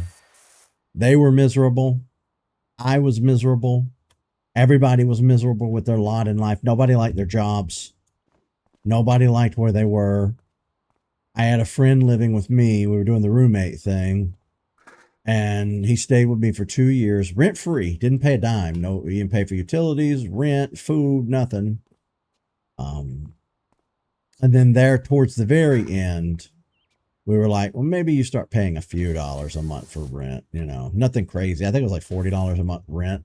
I think he paid once or twice and then bailed. And it got to the point where we were both just miserable with one another. And when everybody had finally moved, because even Tyler had moved away. At this point, Tyler wasn't here either. Um, it had such an adverse negative effect on my mental health.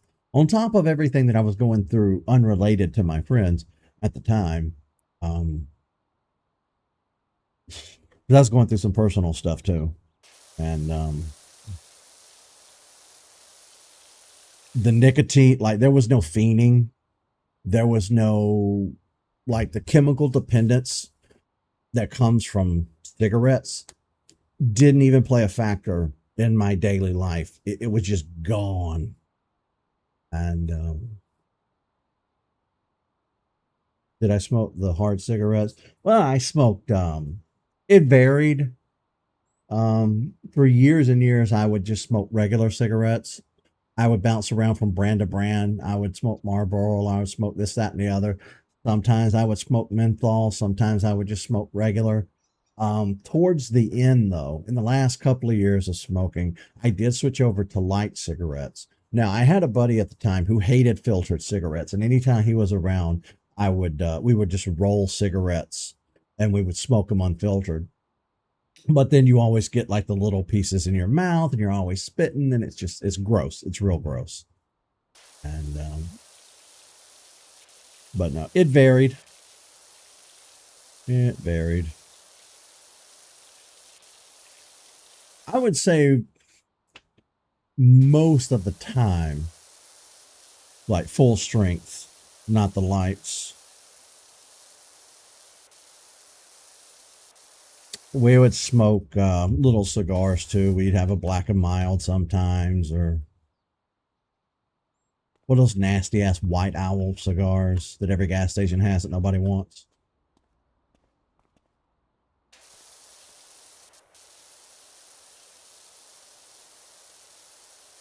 I did always want to try a Cuban cigar just because of the cliche, you know, but I never got my hands on one before I quit smoking. So even if somebody were to try to give me one today, I still wouldn't smoke it. I have no interest in ever smoking again in any way, shape, or form.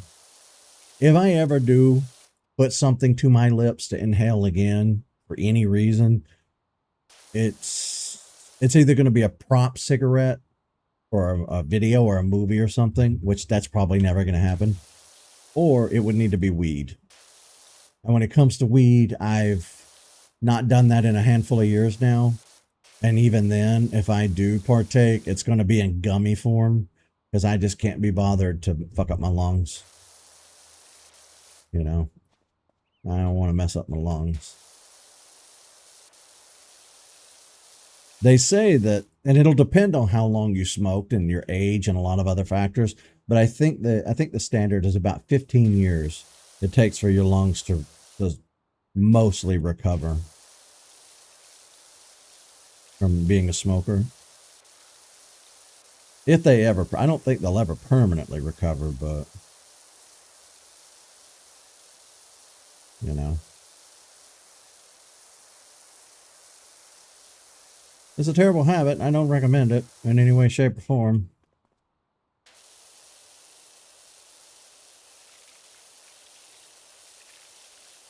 The rate things are going on YouTube, they'll probably eventually take this video down.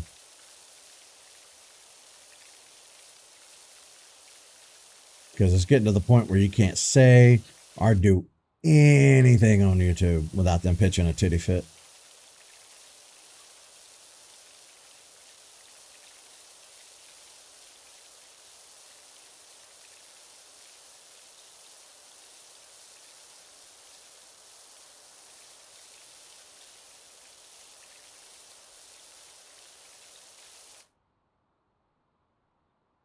Oh, hell no. You know what I'm going to do with the editing of this video? I'm going to put it in the editor. I'm going to put the opening at the beginning, and I'm going to put the credits at the end, and then I'm uploading that bad boy. I ain't editing shit.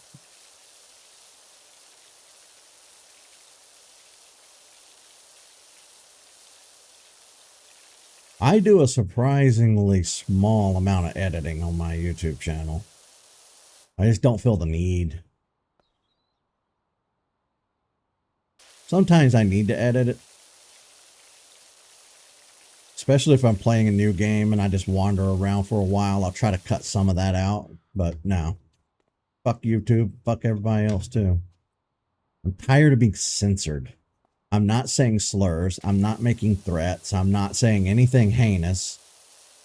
You can't say gun. You can't say suicide. You can't say, you can't say anything on YouTube anymore. And quite frankly, I'm over it. I'm really over it. So over it. I saw that somebody finally got kicked off of Kick. Perfect game to commentate on. It really is. Just play, spray the walls down, and chat as we go. Start a commentary channel. Well, I mean, that's what this is. But I get what you mean. Yeah, I have no idea who he is. It just popped up in my recommended on Threads on my For You tab. And it was like, Kick streamer runs over somebody with his car, but it looked like he was in a van or something. I watched the clip. I really couldn't tell much. I was like, okay. Well, it's nice to know somebody can get kicked off a Kick for something. I guess you have to murder somebody for it to happen, but it's glad it happened.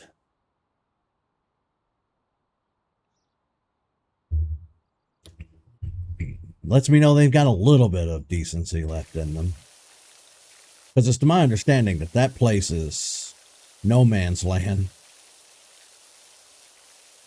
I did a single stream on Kick once and then never went back.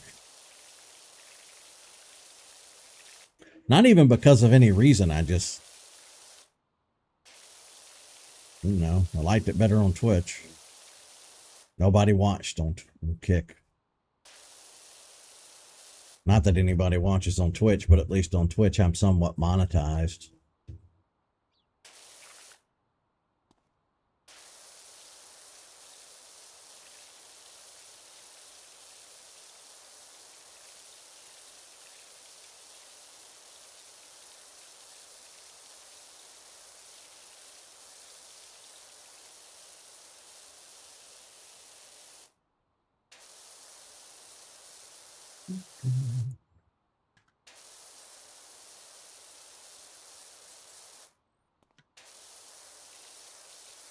We haven't even gotten down into the pit yet.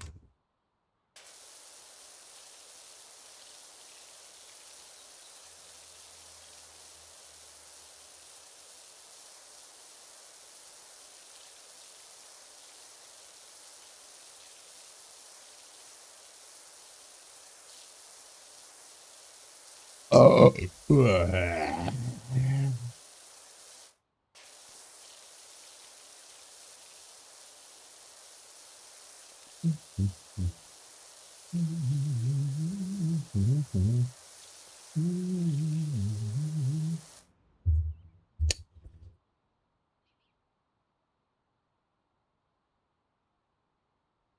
Oh. She opened up a few months ago about getting verbally abused.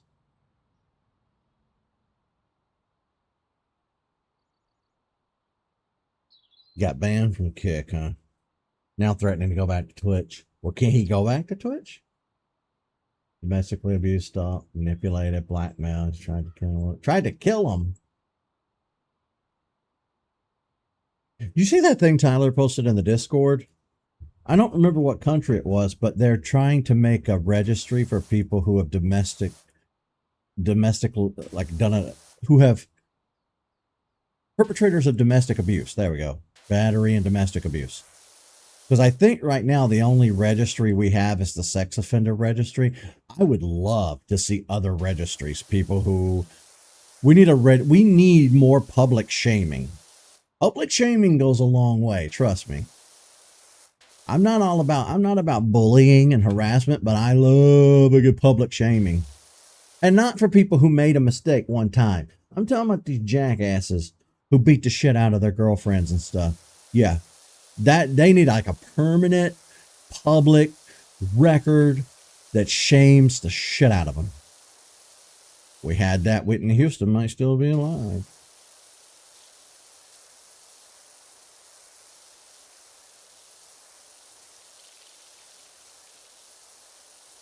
Kanye West, that's another example. He is my most hated celebrity that's not also a politic. Obviously, Trump is my most hated person in reality. Elon Musk is my second most hated person in reality. I think Kanye might be my third most hated person in reality. His level of narcissism mixed with his undeserved like level of self-importance and just ass pats to himself, it really rubs me the wrong way. He thinks he's a genius when he's really fucking stupid. His music is honestly not that great. Um, Now he's also like a conspiracy nut. Yeah, I don't like that man. I hate him. Never been a fan of Gay Fish. I don't know what Gay Fish is up to these days, but I don't like him. I don't like him. I actually, you know what's funny? I had a stress dream a couple of nights ago about Elon Musk. I don't really know how to explain where I was. Can you separate his music from his person? If you want to, but again, that's up for everybody to decide on their own. Um, yeah, the other night I had a dream that I was somewhere at some facility that Elon owned, a factory or something, and then he was going to give like a speech, and I refused to sit and listen to the speech, and he tried to lock me up and have me committed, but I pretended to be sick and that I needed to go home. And he said, well, you're not going to go home. I'm going to put you up in a hotel on my dime. And throughout the whole dream, it was like a Home Alone-esque, I got to get out of this hotel. And it was filled with like traps and stuff. And I couldn't get out.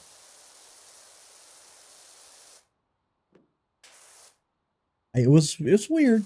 Dreams don't make sense. Oftentimes they're weird as shit. And that was a doozy of a weird one. He was pretty much holding me hostage. In the dream, I wanted to go home and he was not letting me go home. He's another whole ass piece of shit IRL too. What makes me so mad about these people too is the fact that they compromise my integrity as a person. You know what I mean? Because in life, we'll all have people who do us wrong. We'll all have politicians and celebrities that we don't like. People who do disgusting things that we kind of, don't stand for. But these men have actively done more damage to more people in their short amount of time of fuckery that it can't be overlooked. So like when Trump eventually kicks that big old bucket, I'm going to throw a fucking party. Like Tyler and I have talked about it. We're going to throw a party. We're going to invite everybody we know. I'm going to do a big stream celebration. Like, do you know how terrible of a human being you have to be? Do you know how much damage to society or even to a single person you have to have done for somebody to celebrate a death in that way? Because that's just fucked up. You got to be a real piece of work. And I'm mad that they've put me in that position, Their terrible Nazi-ass views have robbed me of being able to go through life in the way that I wanted to go through life. I would love to have reached the end of my days and say, well, I never wished death on anybody. I never wished harm on anybody. I may have hated people and people may have made me mad, but I never reached that point mentally. I can't say that now. They've taken that away from me.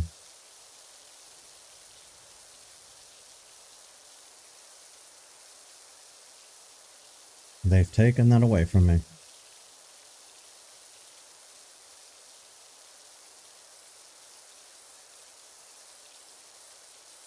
I saw that the TikTok shop, no, I didn't see, I heard. Let me rephrase that before I start telling lies. I'm so used to saying the word I saw. No, I heard this from a YouTuber I watch. Apparently, they're selling swastika memorabilia in the TikTok shop, and nobody's taking it down or doing anything about it. Love that for TikTok.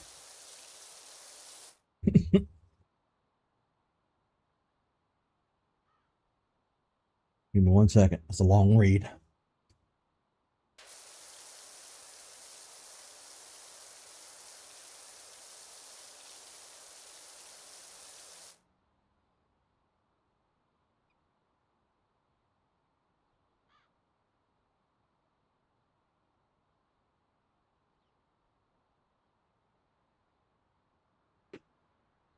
Hmm. That sounds like a rough dream. See, that's one of my fears in life too. I don't like nuclear stuff. I don't like nuclear bombs, post-apocalyptic stuff. The bombing siren makes me so nervous that I shake. Um, I don't do well with nuclear weapons. They scare me more than anything else I think does. Maybe only second to the ocean and my thalassophobia. Nuclear stuff scares me so bad.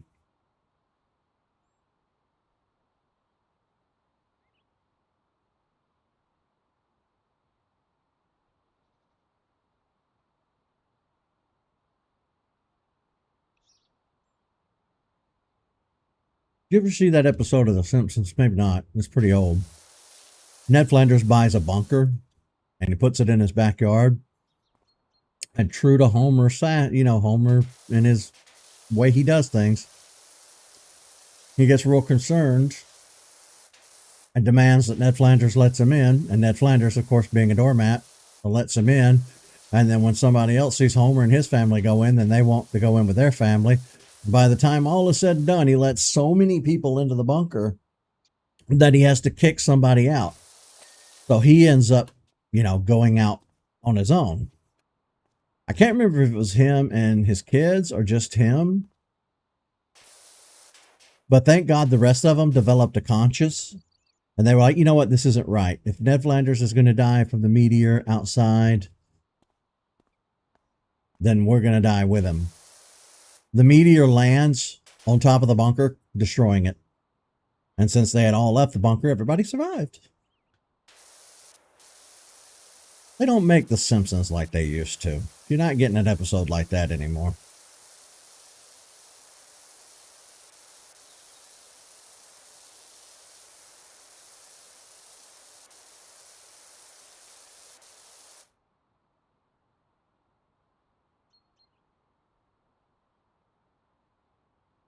If you experience a near-death experience, does that mean you don't wake up when you die? Hold on. If you experience a near-death experience, I'm assuming in the dream, does that mean you don't wake up when you die in the dream?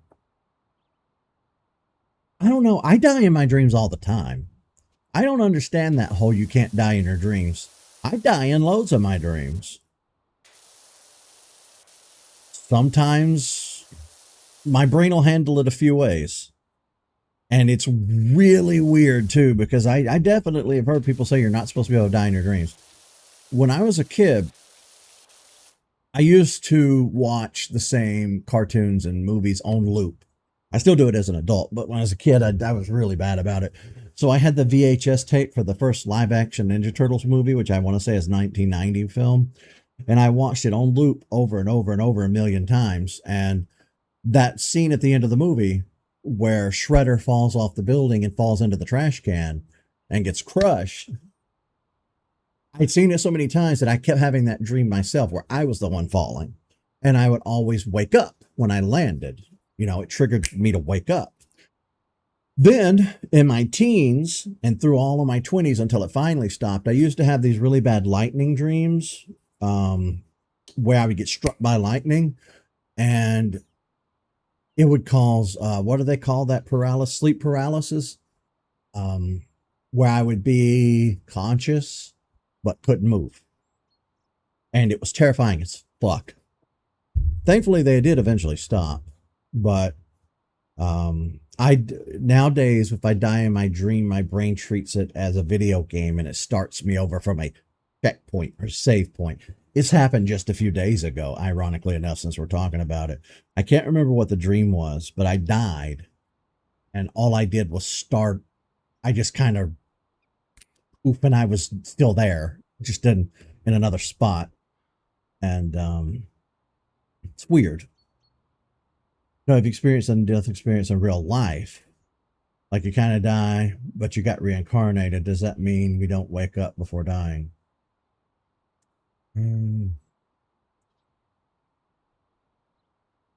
Usually how my dreams end. Die right before I wake up. Because your brain can't comprehend the idea of death, so it just wakes you up. Yeah, see, I think that's what it's supposed to do, right? I don't know. Like, here's the thing. I don't believe in reincarnation, but it is one of my favorite, like, ideas. I like the idea of reincarnation. And if I were a more believing man in that kind of thing, I would say it would probably be, I would believe in reincarnation long before I believed in other religions. Let me put it to you that way, like Christianity or whatever, and all that bullshit that goes with it. I would believe that first, but I don't know.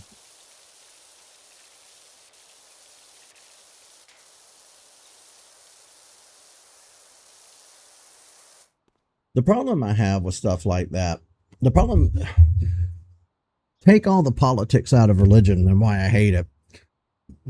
One of the reasons I hate things like that in a vacuum is because it just doesn't make logical sense. I'll give an example of one of the storytelling trope that I hate is uh, not dimensions. What's it called? No, yeah, dimensions. I hate dimensions. Okay. So in video games, cartoons, books, TV, movies, whatever, just media in general, you get it.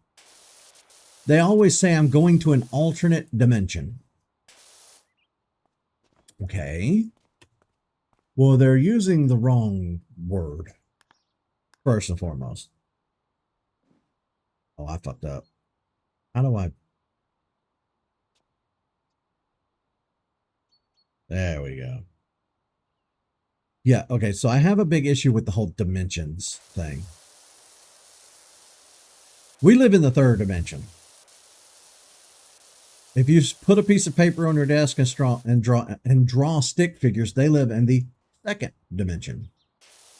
And if you were to just to draw a line, that's the first dimension, I think, to the best of my understanding. The first dimension cannot precede the second cannot precede the third cannot precede the fourth, and so on and so forth into infinity, theoretically. So when you watch a cartoon or something like that and they go through a portal in the wall and come out in another dimension, no, that's not another dimension. You're using the wrong word. If you were to go into another dimension, you would either be downgrading or upgrading, and your brain would no longer be the brain that you experience in the third dimension. Our consciousness cannot physically perceive any dimension higher than 3. You just can't. It has nothing to do with how smart you are. It has nothing to do with how educated you are. It's a physical impossibility. We have somewhat of an idea of what the fourth dimension would be like, or so they say. You know, they have the tesseract and all that, and they have their little 3D models. But no, you cannot perceive what the fourth dimension would be like. You can't. It's the same for those stick figures on a piece of paper. They can't physically comprehend the third dimension. They don't have the equipment. It's not possible, no matter how hard you try to force it. So, if anything were to exist higher than the third dimension, i.e., gods, deities, religion, all that shit, then it would be incapable of interacting with us and we would be incapable of interacting with it. Meaning that any transfers would be a one-way trip, theoretically. Again, I'm not a scientist. I could be full of shit. But in my head canon, to my understanding, it's like if the stick figure were to come out of the paper and become a third dimensional figure, he's not going to be able to go back to the second dimension, at least not so easily, not with some sort of magic. He's not going to be able to go back to the second dimension with third dimension realization. So if you and I were to enter the fourth dimension, You're not going to be able to go back to our reality with that knowledge in your head. You're not coming back. Your brain can't handle it. It would shut down or whatever. Um, and that's about the best way I can explain it. Because again, I'm not an educated person and I'm not a scientist. But that does bother me when people wrongly use the word dimension. They use it in sci-fi, and I don't know. It's a whole thing. All right, my earbuds are dying. I gotta switch my headsets.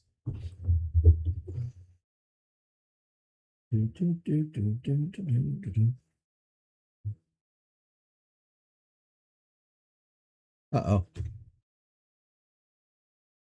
Hit the Z.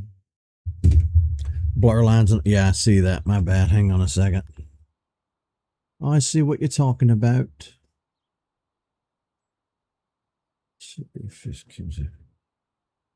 Oh, I know what happened. I know why that happened. Okay. That's because I hit a hotkey I had set up to turn the face cam on and off. Do you know words have multiple meanings? Yes, but that hurts my argument. So shut up.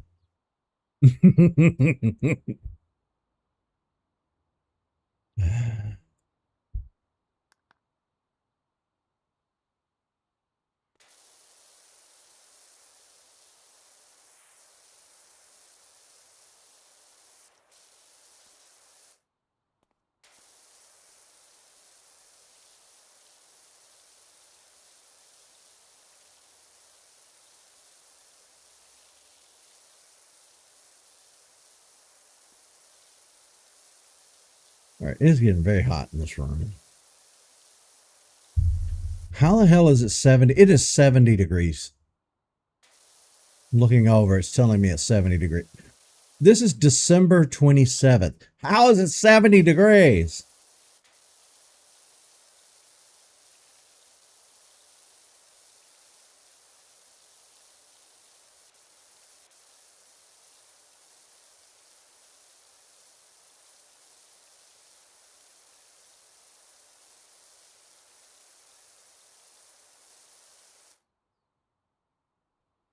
I know. But I don't think that that's what they mean though, you know. They should come up with another word. They should come up with a better word and stop trying to use dimension. I find it confusing. You know, don't use dimension when you don't mean dimension. I would go. Here's the thing. While that might be the case for some words, I argue that that's not the case for dimensions. Dimensions literally means, you know, it. Yeah, I don't think that argument would fly here in this case.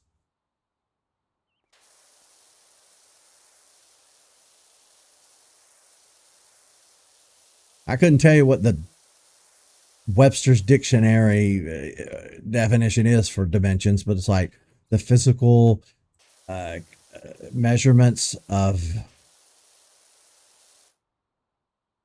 a point in time and space is the best way I can phrase it without looking it up.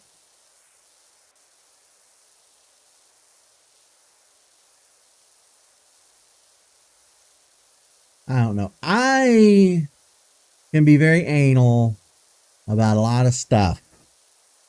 That's just how I am. Like when people said, "How are you today?" "I'm doing good." No, no, no, no, no, no, no, no, no. You're doing well. You're doing well. What you doing? "Oh, I'm itching myself." No, motherfucker, you're scratching yourself. You're not itching yourself. There's a lot of little things I'm anal retentive about, and I will go the fuck off on it for. I will sit and bitch for hours if you get me started. And dimension is another one of those. You know what I mean? I'm trying to not be as in people's faces with it as I was when I was younger, but it's still hard when I hear people say stupid shit.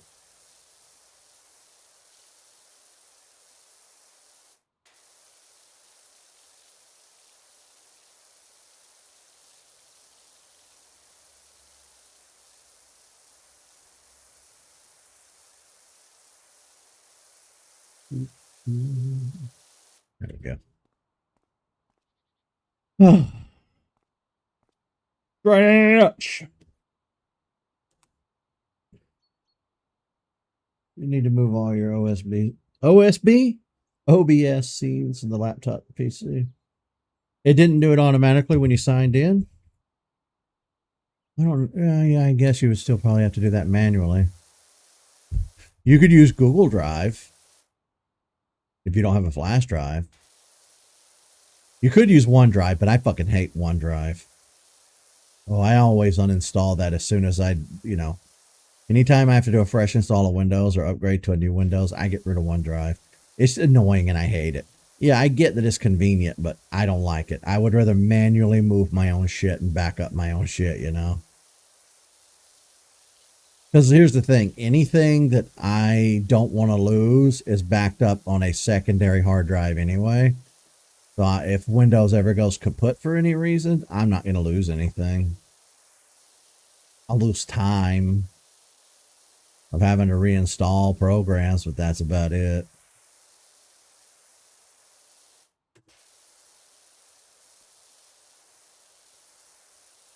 That's about all.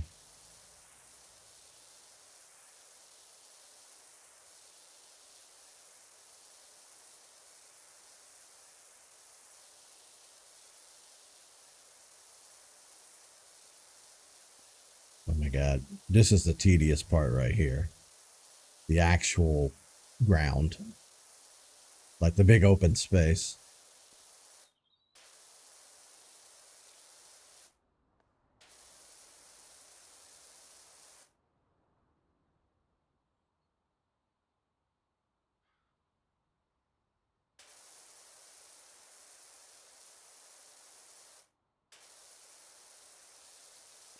You had a webcam before, if I'm not mistaken.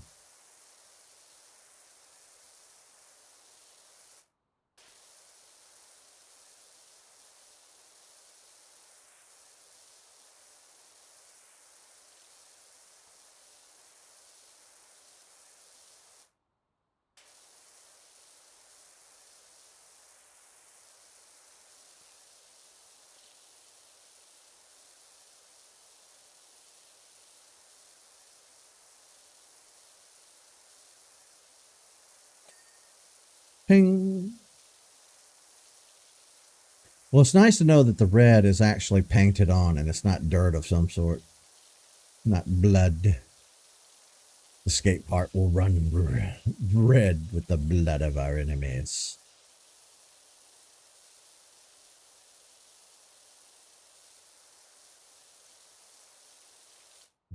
Oh, it was built on the laptop. Okay. And yeah. That makes more sense.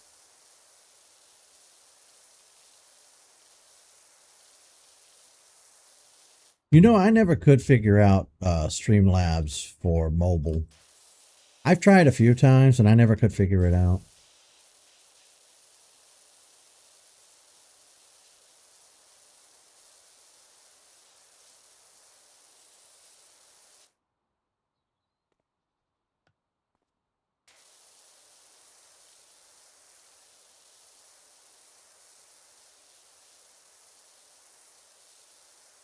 Whee!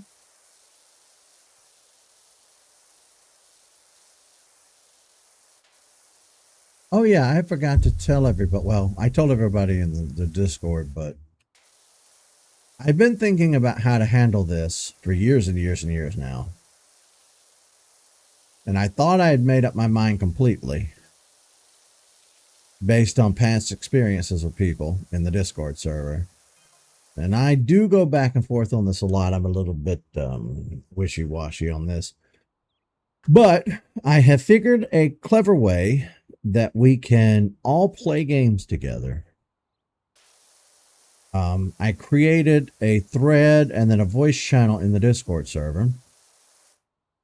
And all people have to do is like share their friend codes for their Nintendo Switch or whatever, their Steam ID or whatever.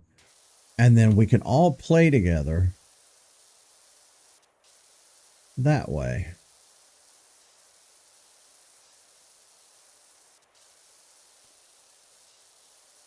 because I've, in the past, I have tried to do some streams with the Discord server, and it didn't always.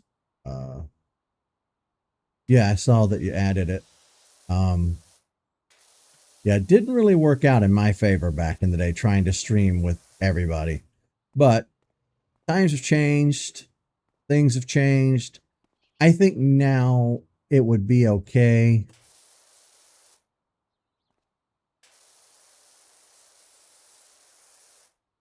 Like back when I first started YouTube, I had a friend who uh, liked to say the R slur a lot. Didn't feel like he should have to stop saying it. So I couldn't stream with him. He's not around anymore. Gee, I wonder why.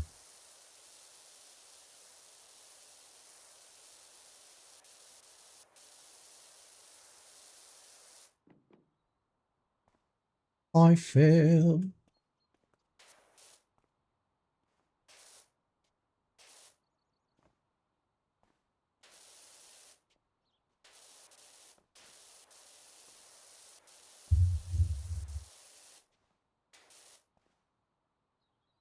Just streaming everyone, but you were being so paranoid for no reason. You literally just labeled every old life.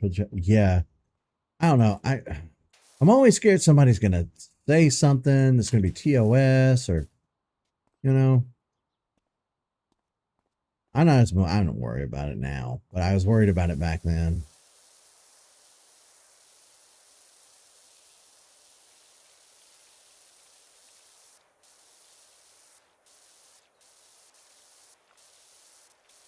It is hard to do because you because the onus is on me to make sure that my stream doesn't have people in it doing or saying stuff they're not supposed to do.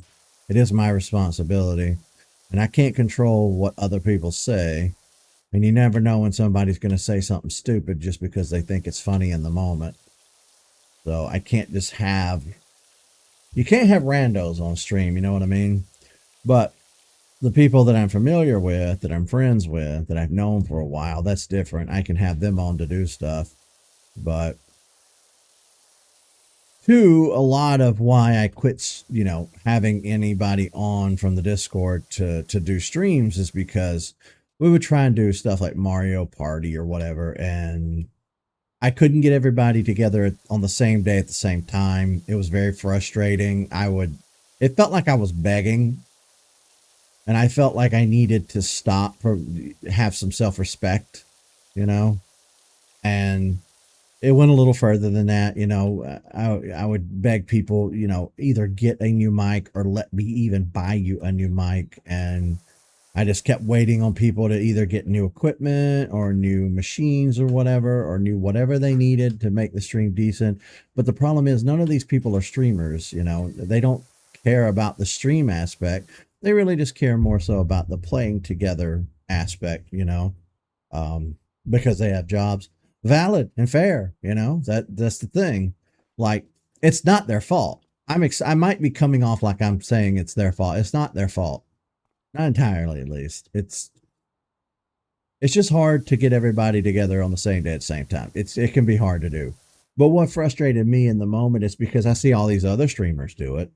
I see all these other streamers playing horror games and Among Us and all these games, and I'm just sitting over here in a corner with no friends, no streamer friends, doing all these solo streams, getting no views, playing by my little lonesome, and it's depressing, and it makes me feel like a loser. It makes me feel like, you know, like there's something wrong with me. Like, how come I can't do that? You know, how come I don't have that? But I don't know. I don't know a lot of people. And again, the people I do know are not super interested. And again, they're entitled not to be interested. I'm not saying that they're wrong for not being interested. I'm just saying that they're not super interested in streaming, and that's fine. But I've gone through the mental woes of it all, I don't know how many times I've tried to do a Mario Party playthrough on my channel over the years. How many times I've played Mario Kart or Smash Brothers with everybody in it. At the end of the day, I always get upsetty spaghetti and delete the episodes and try to do them again later in the future. And then last year, I just got to a boiling point of frustration where I said, I'm done trying. I'm not going to do this to myself anymore. From now on and forever, it's just going to be me and Tyler only on the channel, and that's just how it's going to be. Lewis is on there, but there's a language barrier because Lewis doesn't really speak English and I don't speak Spanish. So, but of course, I'm going to play with Lewis because Lewis is great. Lewis is good people. Um, so, you know, he plays Minecraft, and I'm going to see about playing Stardew Valley with him, and maybe we play some other games. But that's beside the point. That's neither here nor there.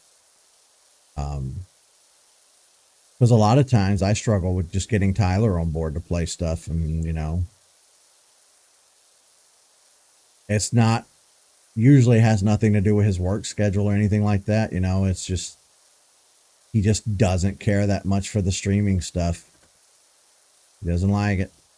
He does it as a favor to me, but it's not something he really particularly enjoys. You know what I mean? So,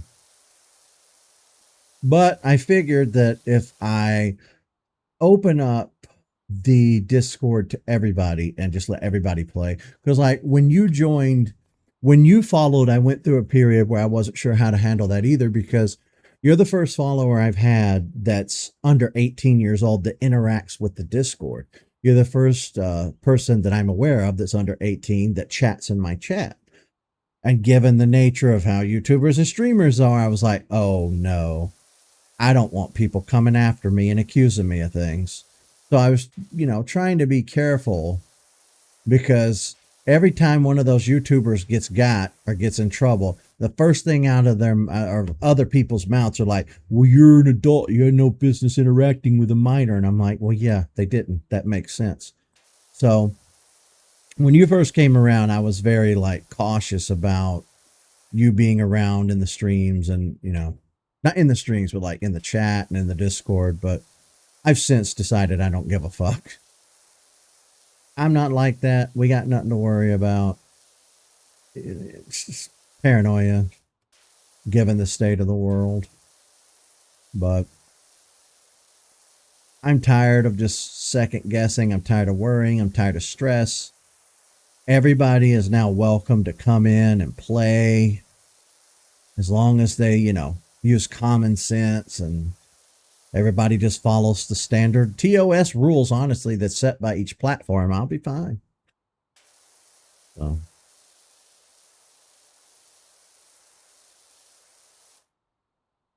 yeah.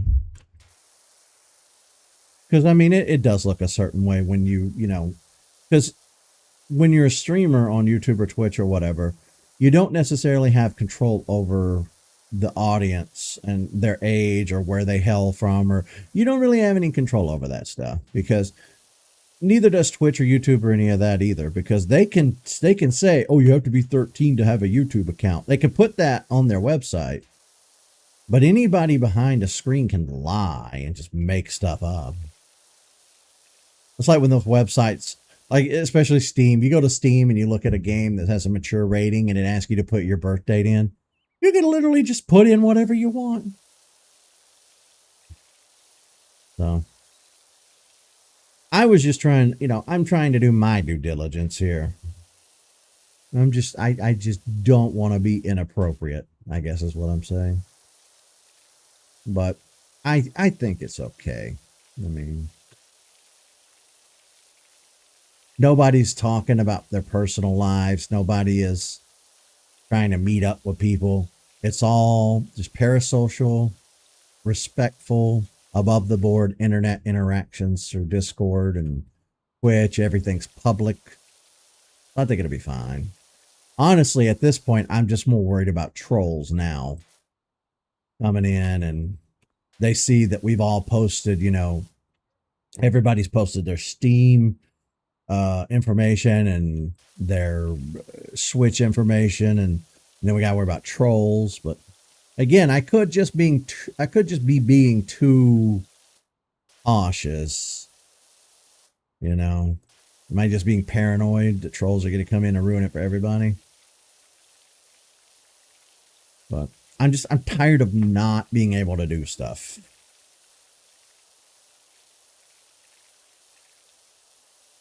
And I think everybody's going to have fun playing Switch games and stuff together. Besides, I've already set up some stuff that way anyway, like with the Patreon. Anybody that signs up to the Patreon has access to the Minecraft server that's set up for the Patreon, and that means that I have to friend them on my Microsoft account for them to be able to join the game. So, kind of already opened that can of worms, so I might as well open the rest of the can of worms. I think it'll be okay. We have mods in the server. If anybody comes in acting like an idiot, we'll handle it. You know.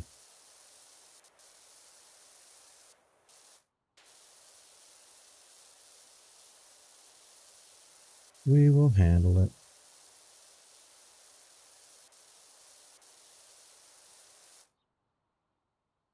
Why did I skip this?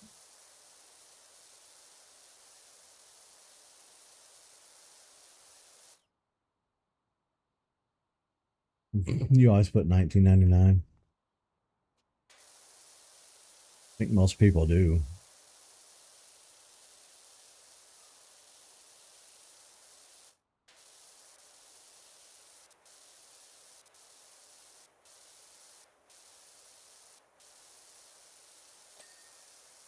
Ding. I mean, that legally covers their asses.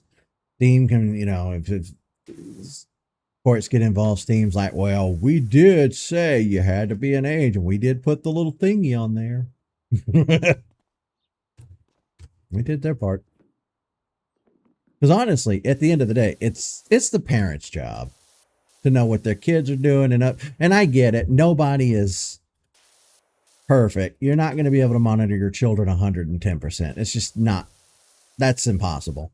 But if you've done your job right and you raise your child well and you keep reasonable tabs on them, you should, it should work out. Nothing is 100%, but it should be okay.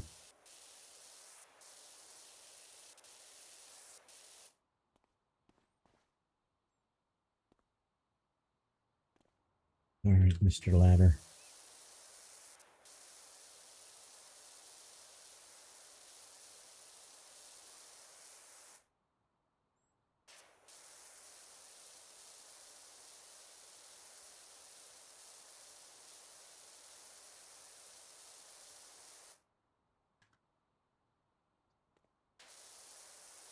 This just looks like straight up mud. How did mud get caked on the wall? It doesn't even make any sense.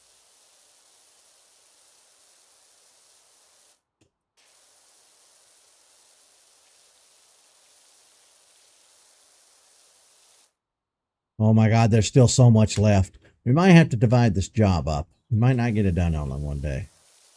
I didn't realize how much was left.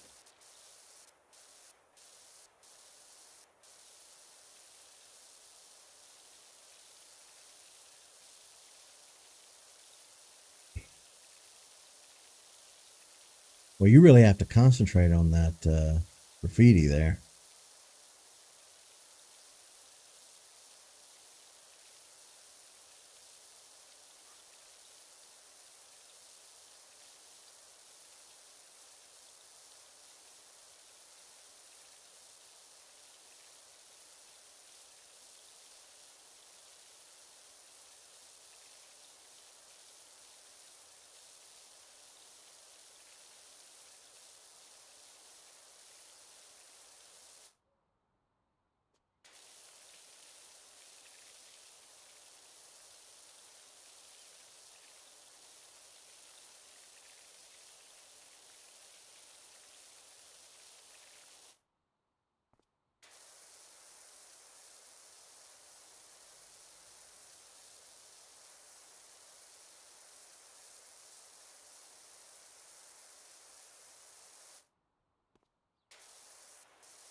Thinking back to what was it you said earlier? I should do a commentary thing.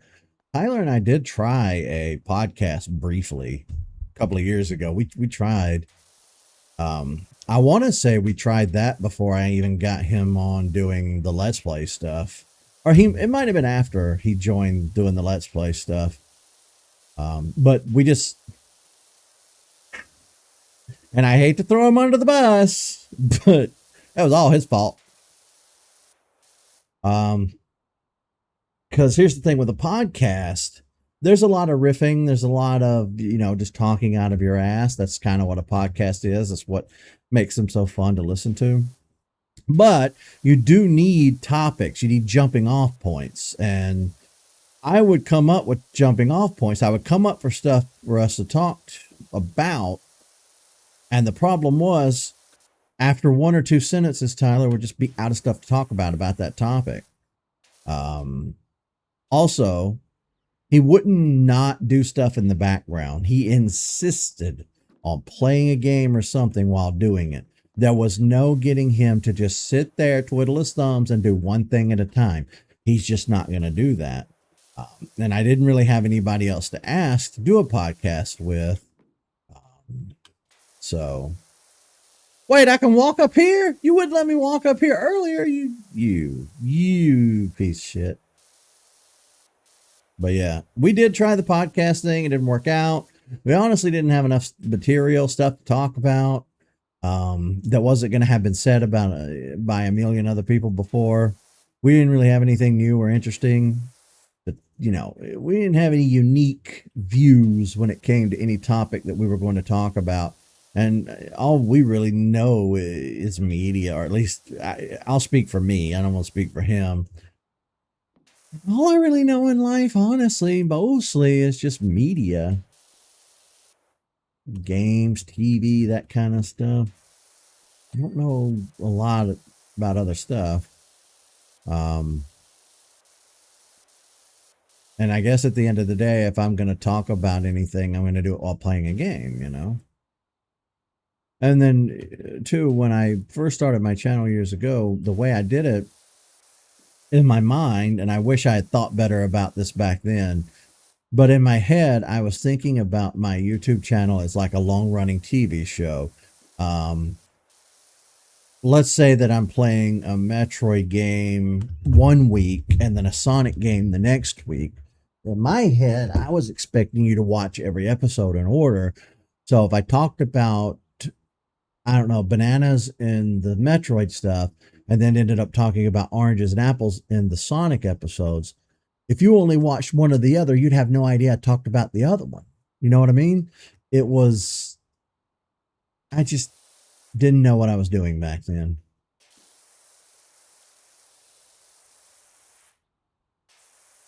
Didn't really know. I mean, not that I do things vastly different now, but back then there was an air of expectations in my own mind of doing it a certain way, and it just didn't work out that way. Because people aren't going to watch every video you put out. I do that for subscribers that I like, but that was the mistake that was, mistake on my part, was thinking other people were going to do that for me. No, no, no, no. I'm lucky if anybody watches 2 or 3 videos of any game that I'm playing, much less watch all of them. Cause I get it. I'm boring. I know what this is at the end of the day. I get it. I'm no Markiplier. I'm no PewDiePie. I'm old and boring.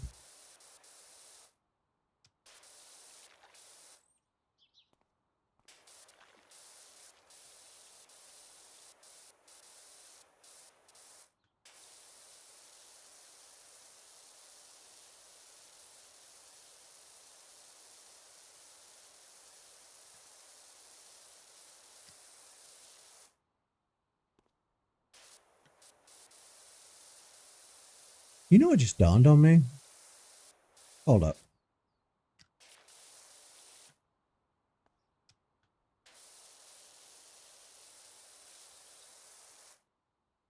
This is a big ass loop-de-loop, like Sonic.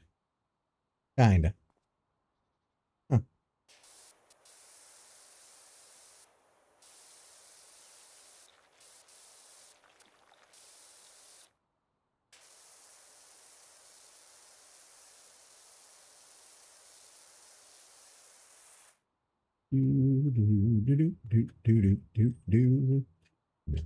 That, switch that over to that, and do this. Oh, nope.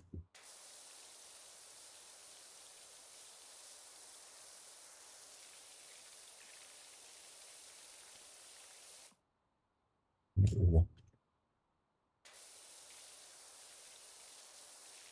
I tell you what else frustrates me about keyboard and mouse is that the keys I need are never right next to each other. So with this game, I need W and R to be next to each other, but on the keyboard, it's WER.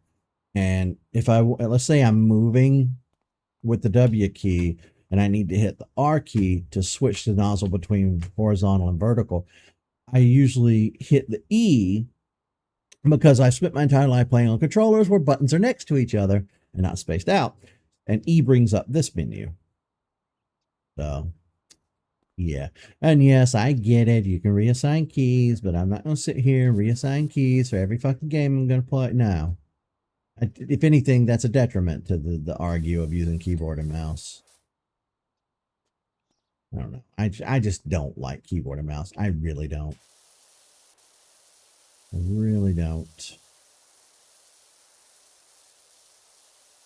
I wish there was a way to get the mouse precision with a controller, which is funny because now the Switch 2 Joy-Cons have mouse controls, and I've tried using them some in Metroid Prime 4, and oh my god, is it awful. It does not work. Maybe I just need more time to adjust to it. I don't know, but I did not like it. I did not like it. Okay, we've been here for 2 hours, 2.5 hours. And there's still so much work to be done. So I think this is where we're going to wrap up today's stream, everybody. And when we come back in, we will tackle this. We had a good chat today. What's funny is I'm talking more in this playthrough than I have in a long time, which is good. It's also partially because I'm up days now instead of nights. So I'm not dying of sleep deprivation when I'm trying to stream anymore. I'm well rested. I've had a full night's sleep. I'm good, you know? But, God, it's a lot. We've done a surprising amount compared to what's left. But, all right, I'm going to head out. See you, folks.